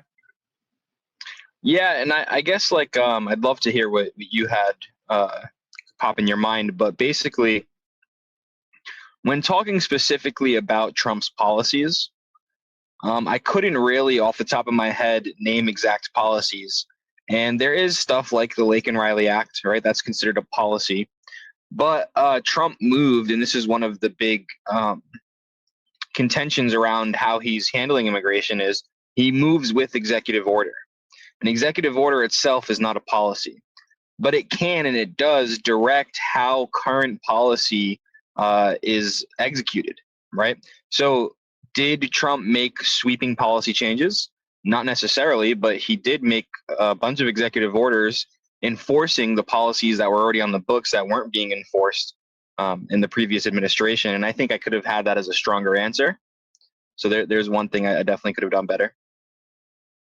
Yeah, one thing that I was caught off guard that I was like, oh man, I forgot about that guy was they kept bringing up the gay hairdresser. Yeah. They kept, yeah, and I was like, fuck, I forgot about that guy. I was like, we actually didn't really look into him that much, so I couldn't really give you like an update or anything because I forgot about that guy, the gay hairdresser. Yeah. Yeah, they I don't know. kept bringing up these singular cases, and it's like, okay, like I even granted it because I didn't understand the situation. I didn't have the context. So I just granted it, and it's like, all right, so Trump made a mistake. Okay. Does that mean he's not handling immigration well? Not at all. I mean, literally every administration, I did have in our notes names and cases where Biden, Clinton, Obama, and even Bush had issues with enforcing immigration where they made similar mistakes. You just didn't hear about it at the time. Yeah, exactly. Every administration has made mistakes when it's come to immigration. So yeah, like when they want to talk about Trump, it's like, well, it's not just exclusive to him. And by the way, too, like, um, I want to say, like, I don't have like the actual stats right here, but I want to say Trump's administration has made less mistakes than the previous administrations. I don't know what you think about that. Yeah, I mean, there's like probably 3 or 4, maybe a little bit more, 5 or 6 publicized things like cases. But other than that, the other ones aren't publicized for a reason because there's nothing there. And Yeah. so, yeah, I mean, I don't know how many of these cases were under Biden, but that would be something good to look into. Yeah, exactly. Hold on, give me a second. What did you think about? All right, chat. Can you hear me better now? How's my mic sound now? My mic First, sounds nice. second, Check 1. the transition was weird, but then it sounds better now, I think. Okay. All right. What did you think about the graph that Scratch brought up, where it shows like look, Biden's declining, and then all of a sudden you see Trump's, and it's just this nice little flat line that's like decreasing instantly. Yeah, dude, I would remember the video I sent to you for the Center for Immigration Research or something, or Studies. They had a podcast, and we listened to it beforehand in prep, and he quoted I don't know exactly who the person is, but it was somebody who was basically the head of immigration for Obama. Mhm. And he was explaining that if he had good days and bad days where he would get reamed out, right? And he said he knew he was going to have a bad day where he would get calls if the daily number was over 5,000, right? Yeah. And they said like under 5,000 was kind of like, or sorry, it was 1,000. It was under 1,000 because the 5,000 number comes from the Senate border bill. He said if it was under 1,000, it was a good day for immigration. If it was over 1,000, it wasn't going to be a good day for him. And so you have Biden, where I think the highest month was like 10,000 average a day, and then it dropped. Yeah, it drops to 3,000 average by the end of his fiscal year 24. And they're saying, "Oh, look, it dropped." And it's like, how is 3,000 people crossing or encounters a day good? Like, that's not a good thing. And I actually saw a good answer in the chat afterwards. And basically, it was like, yeah, it was an election year. They were doing everything they possibly could to make the optics look as good as possible. So I think I asked a good question. I don't know. What do you think of, like, do they actually believe that if Trump was not in office, we would have the statistics on border encounters that we have today? Yeah, that is a good question. I don't think they would have answered honestly. I mean, they're the ones insisting like, oh yeah, if Biden would have stayed in office, we would be seeing pretty much, a continued decrease. That's all they had was speculation. And then they would get mad at us for speculating shit, you know? Right. Yeah. Yeah. So no, I think that is a good question. But even looking at the graph, like compared to Biden around the same time last year, Biden was still in the hundreds of thousands, and Yep. and Trump is only like 11,000, 10,000 crossings. That's a significant, huge drop. Yeah. And they kept saying like, our whole point was it's down 95%. And so what they're saying is, oh, well, it's only down 90%. Oh, good job. Good point. Yeah, I know, right? Oh no. Yeah. Yeah. What did you think about like the CCOT stuff? Because they kept talking about the mistreatment of the prisoners in CCOT and such. Like, what did you think about their arguments there? Because to me, what I wanted to say was, dude, you see the videos, you see how like they're obviously like violent criminals, just Yeah. by looking at them. But what I was afraid they were going to say was, oh, so what? It's because they're brown and have tattoos that you think that they're hard gang members, But I don't. What Yeah. did you think about their whole argument about that? Well, I think we could have probably done a better job pressing them on that. You did butt in there and say, like, who are these people? And they would deflect and bring up the gay hairdresser, right? That's what they were going to. And it's like, well, the vast majority of these people were people like Kilmar Garcia, who, okay, sure, the courts said that he couldn't go there. Trump deported him anyway. He had to come back. There was that whole issue. Understandable. But Kilmar Garcia is not a good guy. He's not a guy you want to defend based on who he is. And the only reason, I mean, I think it's kind of crazy that the judge allowed this, but it basically said, because I'm a gang member, if I go to El Salvador, I'm going to get into a fight with another gang and they're going to kill me. Like, maybe don't be part of the MS-13 gang. Maybe that. Yeah, exactly. Yeah, no, exactly. Like this guy, he was on suspicions of trafficking. Like he was actually pulled over on trafficking, and I believe the Biden administration told him like, yeah, let him go. And he's also been like, I don't know if he's been arrested, but his wife has accused him of like domestic violence and such. And so it wasn't like there was a restraining order. Yeah, restraining order. That's what it was. When he came back from El Salvador, the judge extended the restraining order for the spouse. Yeah. And so, this is not like some kind of good dude who we should be pretending. Same thing with anyone that's going to CCOT. Like you see those people, and so it's wild that they're like, oh, at CCOT, they're mistreating them, they're electrocuting them and shit. It's like, I don't give a shit. Like, you don't think that those people would do the same to us? Yeah, and it's not like this is unique to the people we're sending there. Like that's how they run their prison system. Yes, we have a different prison system, but as I brought up, even in our prison system, You think the correctional officers treat these guys fairly? That doesn't happen. Yeah, exactly.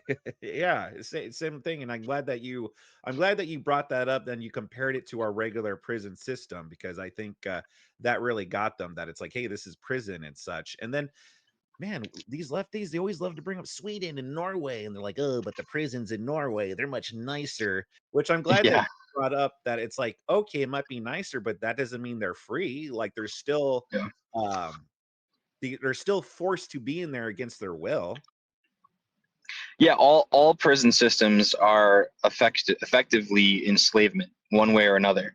And that's why, like, I've gotten into the slavery topic deep on debates. I've never had a slavery debate, which I might want to do in the future, but they the best part, I was trying to get them to define slavery, and they wouldn't, even though I did. Because whenever someone defines a slave, they go to like the most crazy case. They're like, someone who has absolutely no rights. And it's like, so by that standard, I mean, I don't know if there's literally no slaves, but by that standard, the American slave trade was not, they weren't slaves because they had rights. Like, you couldn't just Yeah. off a slave. Like, there were in state constitutions, you couldn't just kill a slave. Like, that's just wasn't a thing. You couldn't even use that as like an executive power. Like, you had to bring them before a judge just like anybody else. So like, there they had rights, right? So when they try to define those things, they wouldn't be able to. And I was just trying to point out, like, even in the most quote unquote benevolent prison system, it's still bad. You're still, and I should have used the word dehumanizing, because that's the word they were using. You're still Yeah. dehumanizing these people by enslaving them. But guess what? There are certain reasons why we should dehumanize people. Yeah, exactly. Like I said, these people, like they're sending to CCOT, they would not miss the opportunity to dehumanize us. You know, like there's videos that Exactly. circulate online of these horrible like cartel executions of just random people, and it's horrific stuff. And it's like, okay, so I'm supposed to feel sorry for these people? It's like, no, I don't feel sorry for them. Like, yeah, even if they're treating them like absolute dog shit, like, I don't care. They would do the same to us. Yep. And these gangs like MS-13 are notorious for human trafficking, not just drug trafficking. They run Yeah. massive prostitution rings in the US. Yeah, no, exactly. And that's what they're enabling by defending this type of stuff. What did you think when they brought up about how, like, well, for asylum, they added the $500 fee, and I brought up the point that I was like, well, wait a minute, but so it's bad because they can't afford this $500 fee, yet they could pay all these money to the cartels to have them smuggled in here. Yeah. And How they're much do you kind of think like, that costs? yeah, exactly. That's costs way more than $500. And then they bring them here, and then they have to work it all off and pay the cartels, or else, pretty much. Yeah, and that's where a lot of the human trafficking actually comes in too, because what they make, like, what's the most money that these women can make over here? They're not going to go become executive girl bosses. It's just not going to happen. Yeah, so they're going to make them do those types of things to earn as much money as they can. And it's always like, when you make a deal with the devil, it's never straightforward. It's not like, all right, yeah, go make us 20 grand. No, you don't just stop. Like, blood in, blood out. It's not a good situation.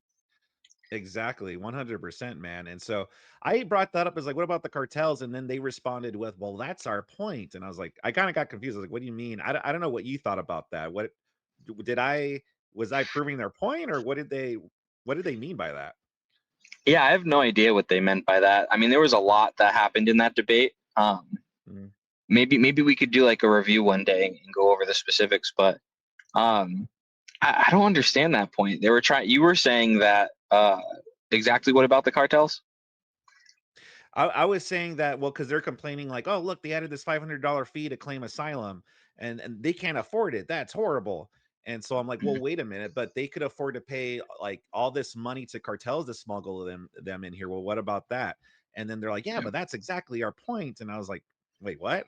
I don't know. I got confused by that. So I was like, oh yeah, no, you know what they were saying? They were saying they spent all their money already. oh, they spent all their money at the cartels, and on top of that, they have to pay the $500 fee. Yeah, it's crazy. But it's funny because even with this $500 fee, whatever they were talking about, again, we didn't really talk about that too much during study. We didn't find that, at least. Yeah. There was still, in I think June, the only number I could get was 1,700 people who got asylum, and I don't know how many of those, like the applicants for asylum. These statistics are hard to find too. They're kind of scattered all over the place. One thing I did want to look into more deeply was like, how do you think would be a better way to deal with, like, they just basically said "nuh-uh" to our stats that came from DHS. Yeah. Exactly, they did. Yeah, so I'm not sure, like, they hand waved in. You're like, well, the Trump administration likes to lie about their stats a lot, and so yeah. at that point I wanted to be like, well, I don't know, all the stats you're bringing up are lies too. Then like it's those. Yeah, so Go yeah, ahead. and if the president can just get, this would have been probably a good answer. If the president can just get the DHS to lie, then why didn't Biden just get the DHS to lie about border encounters? Yeah, exactly. Yeah, because that's what happened. I think toward the end you brought up the stat from the White House or something, and that's when he was like, oh, is that a press release? Now look at these stats instead. And I was just a little confused there. I was like, wait, what? But then he pretty much was hand waving away like our stance, like, well, they like to lie a lot. And so I don't know. What do you think about that? Yeah, I don't know. I think it's just like a nuh-uh. It's not really an answer. Like, we have a press release from the DHS. This isn't from the Trump administration. Like, Yeah. Yeah, no, exactly. But it's just those things where it's like, well, it doesn't match with what I like, so I'm just gonna hand wave it off and say it's lies. To which yeah. we probably should have just started doing that too. It's like, well, it doesn't match what we like, so we're just gonna say, yeah, nah, Right. we're not gonna listen to that. That's lies. Yeah. But I you would did. really like. Oh, sorry, real quick. You did go into it a little bit because you did say, oh, you're being a little conspiratorial. Yeah. And I would like to dive into the statistics of how many of those 2 million, including the self-deportations, were people who either had asylum status or were seeking asylum status. Because their whole point was, well, they're seeking asylum status because they're being persecuted. So, all right, well, 1.6 million people decided to go back to their home country voluntarily, with really just for a couple $1,000s and a plane ticket. Yeah, exactly. And all those people, like, what was it, 674,000 of those people cited that it's because they weren't getting any more benefits, so they went back home. Yeah, we should have brought that stat up too. Yeah, I know. I was waiting to use that, but I didn't get a good opportunity. But that's another thing that the left, they always try to tell us, like, they're not getting benefits and such. It's like, well, no, they cited that's because they were no longer getting benefits from. Yeah, I think we should do a round 2 in like a year. I think that would be fun after, and see what things have changed. Yeah. Yeah, exactly. Especially if that line stays nice and flat, just bring that back up. Yeah. Look how flat that line is still. Because I don't see a world like how that was I think, oh man, we could have said so much more, but like, all right, so Trump doesn't have any sweeping policies on the border, and yet in his first 100 days, it drops significantly. How is that? Why, if it was that easy, why wasn't Biden doing that? If he wanted to be strong on the border, like they were saying, oh yeah, they were getting strong on the border. Well, if it went down to 100,000, how come it went down from 100,000 to 11,000 in 1 month under Trump? Yeah, exactly. I mean, it's clearly like it doesn't make any sense that they're spurging out about, oh my gosh, Trump is being super harsh and inhumane and immigration and stuff. Yet when we see the numbers are down, it's like, well, it's not because of Trump. It's like, well, which one is it? What is it then? Exactly. That's a good point. And it's like, you can't win, because if the border encounters stayed the same, they would have said, well, see, Trump didn't do anything. So it's just, they just don't like Trump. That's what it comes down to. Orange man bad. Yeah. It always is with these people. It's always just orange man bad. It's just not so nice the way that he does it. It's inhumane. I don't like it. And then they also get the luxury of whenever you look at previous administrations, they're like, yeah, well, I disagree with this Democrat and the way they handled it. Like they never said anything positive about Democrats in the debate because they can't. Yeah. They know they can't. But Yeah. like they just have the luxury of, well, Trump's in office now, so we just get to point the finger. Yeah, exactly. 100% correct. One other thing that I brought up, because they brought up the border bill briefly, and so I wanted to touch on like, oh, I brought that up as like, well, that was full of fat.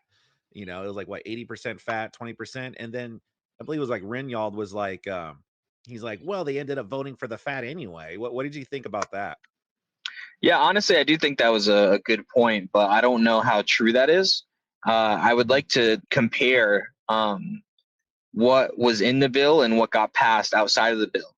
Now, could it be true that some things that were in the bill got passed outside of the bill? Yes.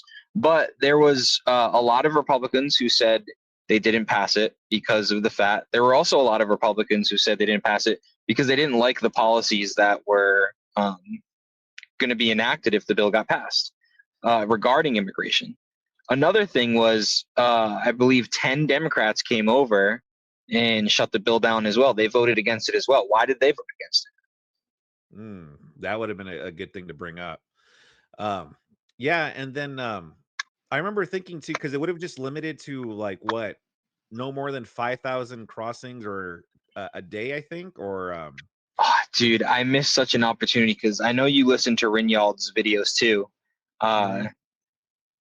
When he likes to, especially like TikTok is you get low tier opponents usually on TikTok. Yeah. So you get the benefit of just like using, like, especially someone who debates often. You figure out tactics that you can use against people who don't debate often that aren't really fair, right? But they work in a sense. And so one thing that Rinyald likes to do, he's like, what does it mean to shut down the border? Tell me what it means. Tell me what it means. And he does this thing. And it's like, well, so what did the bill mean when they said if there are 5,000 more than 5,000 crossings in a day, they're going to shut down the border? What does that mean? Dude, that would have been great to bring up. Yeah, that would have been a great point. Yeah, because even under Biden's the parts of the border bill that would have addressed the border, it would have like no more than 5,000 a day, which in that podcast you sent me, I believe that would have added up to man, I forgot the number, but it would have been a high number yearly still. And so what, 1.8 million? Yeah, 1.8 million. That's what it was. Yeah, it would have still would have let in 1.8 million people a year.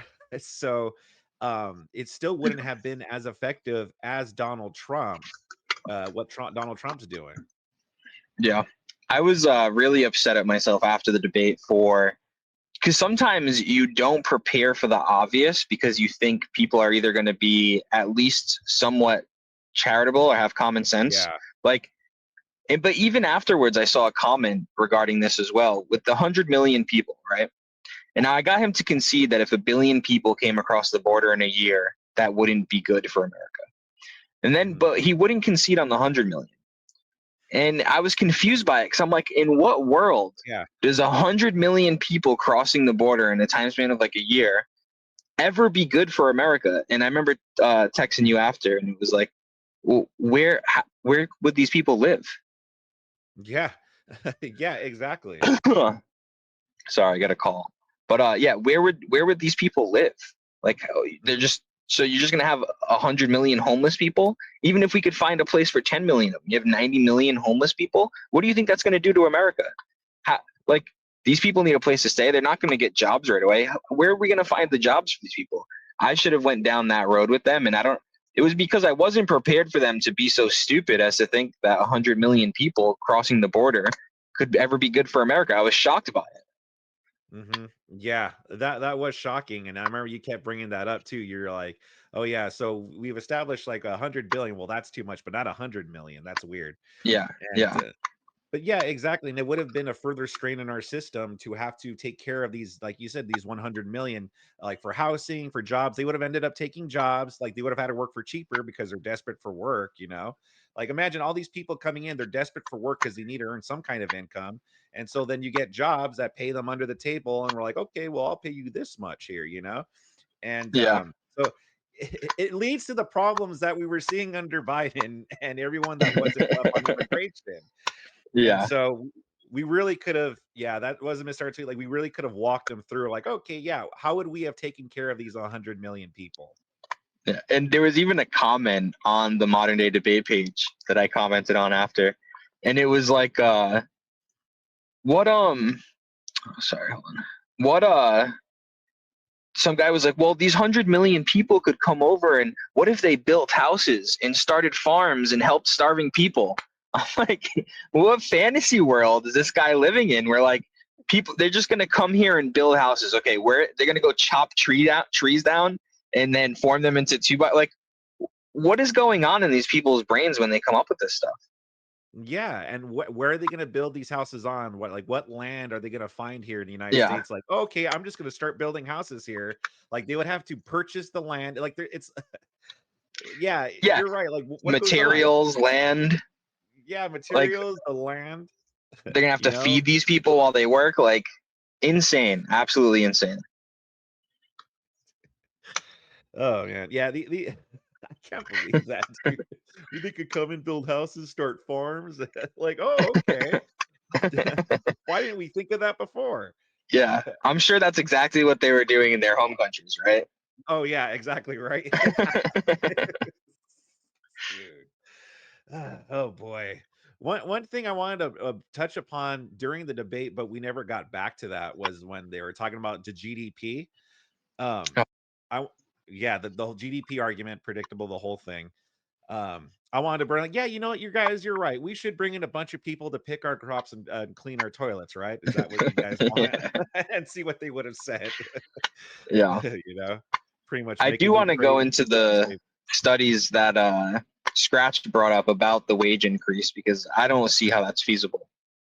Yeah. That's the thing, is like when they bring up their studies, like you could kind of already see, well, this is probably bullshit because that doesn't logically make sense, you know? Yeah. And it's like, I guess possible, maybe, but how likely is that? And so then a lot of times what I'll see is people look into their studies and it's like, oh yeah, this is actually like it's skewed, or they're leaving something out. You know what I mean? Yeah. Or like they did a study of, 1,000 people in Minnesota. It's like, okay, that tells us a lot. Yeah, exactly. So it's never what they want us to believe. There's always something off about the studies, because it's like when it's like the whole, like the left are more violent type of deal, and then they bring up this study, but this study actually says that it's the right, and it's like, we all know that that's not true. It would be like having a debate on if the sky is blue or purple, and then they go, well, you might think it's blue, but I have a study that shows it's purple. It's like, well, we all know that that's we all know that that's not true. Yeah. But my study. Yeah, but my study, though, look, my study says it right here. Yeah, it's completely ridiculous. Was there any other thoughts that you had on the debate? No, man, I do. I think overall we got the W, and I was very appreciative that you did it with me. It's tough to find opponents, but I hope we find some more and do some more debates together. It'll be fun. Yeah. I think that'll definitely be fun. One thing that I forgot to do toward the end that we should have done is, because they hate it when we, like, people on the right declare themselves the winners. And I was gonna tell you, like, hey man, at the end we should just declare ourselves the winners, because they always bitch and complain about that. They like to declare that they won. So, I think next time that if we have a debate together, we should definitely do that. Yeah, I've done that before, and they get triggered for sure. Yeah, they really do, and I love it. So that's why I'm like, oh yeah, we got to keep doing that stuff. All right, Wi-Fi Gospel, we'll tell everyone how they could find you, brother. Yeah, I'm just got monetized. We're at 1,000 subs now, so appreciate that. You can follow me at Wi-Fi Gospel. And then I'm on Instagram. Nice. I'm on Instagram, TikTok, X. I think I'm gonna start multi-streaming to like Rumble and Kick too. You ever think about that? Rumble. Yeah. I'm live on Rumble and Kick right now. Oh, nice. Yeah, I mean, like, why not, right? Yeah, it's like, why not? You know, more possible eyeballs on you. So yeah, why not? And dude, Rumble's doing big things. I don't know if Crowder. I don't think Crowder started Rumble, like co-founded it, but I'm pretty sure he has a stake in it now. When remember his mug club? Yeah. Yeah, his mug club like joined with Rumble Premium. So like his mug club is basically Rumble Premium now. I'm pretty sure he's got a stake in the company and stuff. And he's building an ecosystem over there of right wing commentators and shows. So I think there's a lot of growth to happen over there and a lot of opportunity. Wow. Well, that's awesome. I had no idea. Like, I know he was a part of Rumble. I know they have a deal, but I never would have thought that they had a stake, but that makes a lot of sense. But that's awesome. Yeah, I'm 90% positive that's how Andrew got the extravaganza show over there, was through his connection with Crowder. And I think they're looking for more people. They just signed, actually. I saw an article today. It's kind of weird, but it's a big deal for them. They signed $100 or $150 million deal with Tether, USDT, the cryptocurrency. Oh, yeah. Yeah, it's a strange cryptocurrency because it's not like it doesn't go up and down. It's a dollar. It's tethered to the dollar. Yeah. But I guess the more people use it, the oh, you're breaking up a little bit. Oh yeah, no, go ahead. I'm listening. Can you hear me? I don't know if it's me or you. Okay, testing. Can everyone hear me? Can everyone else hear me?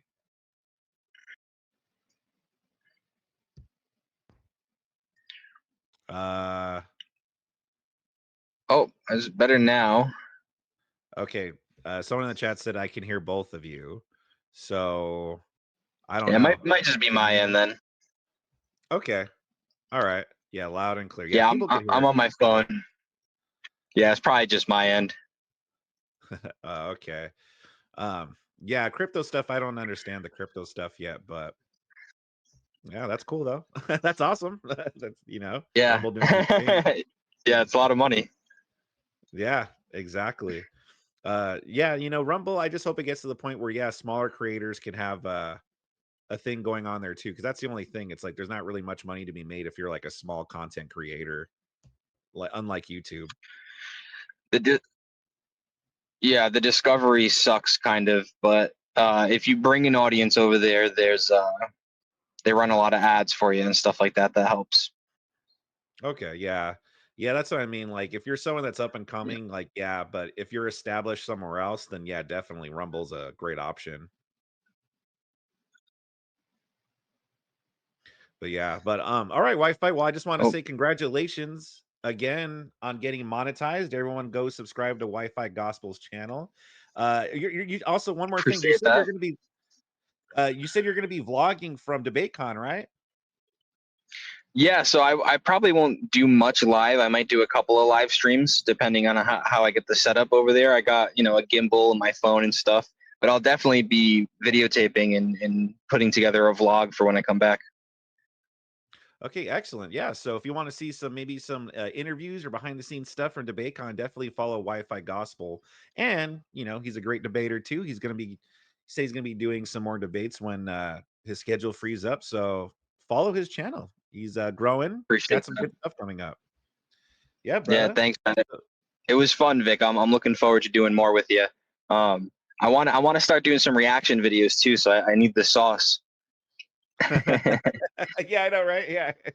Hell yeah, brother. Yeah, and if you're ever looking to anywhere to host a debate, like a channel to host a debate, hit me up too, because like I'm looking to get into that. I announced last night that I'm working on my first debate. It's a big one, but if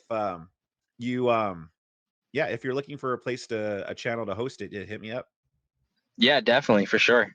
And you just hit 20K, right? Congrats, man. That's awesome. Yeah, thank you very much, brother. Yeah, looking to Hell yeah.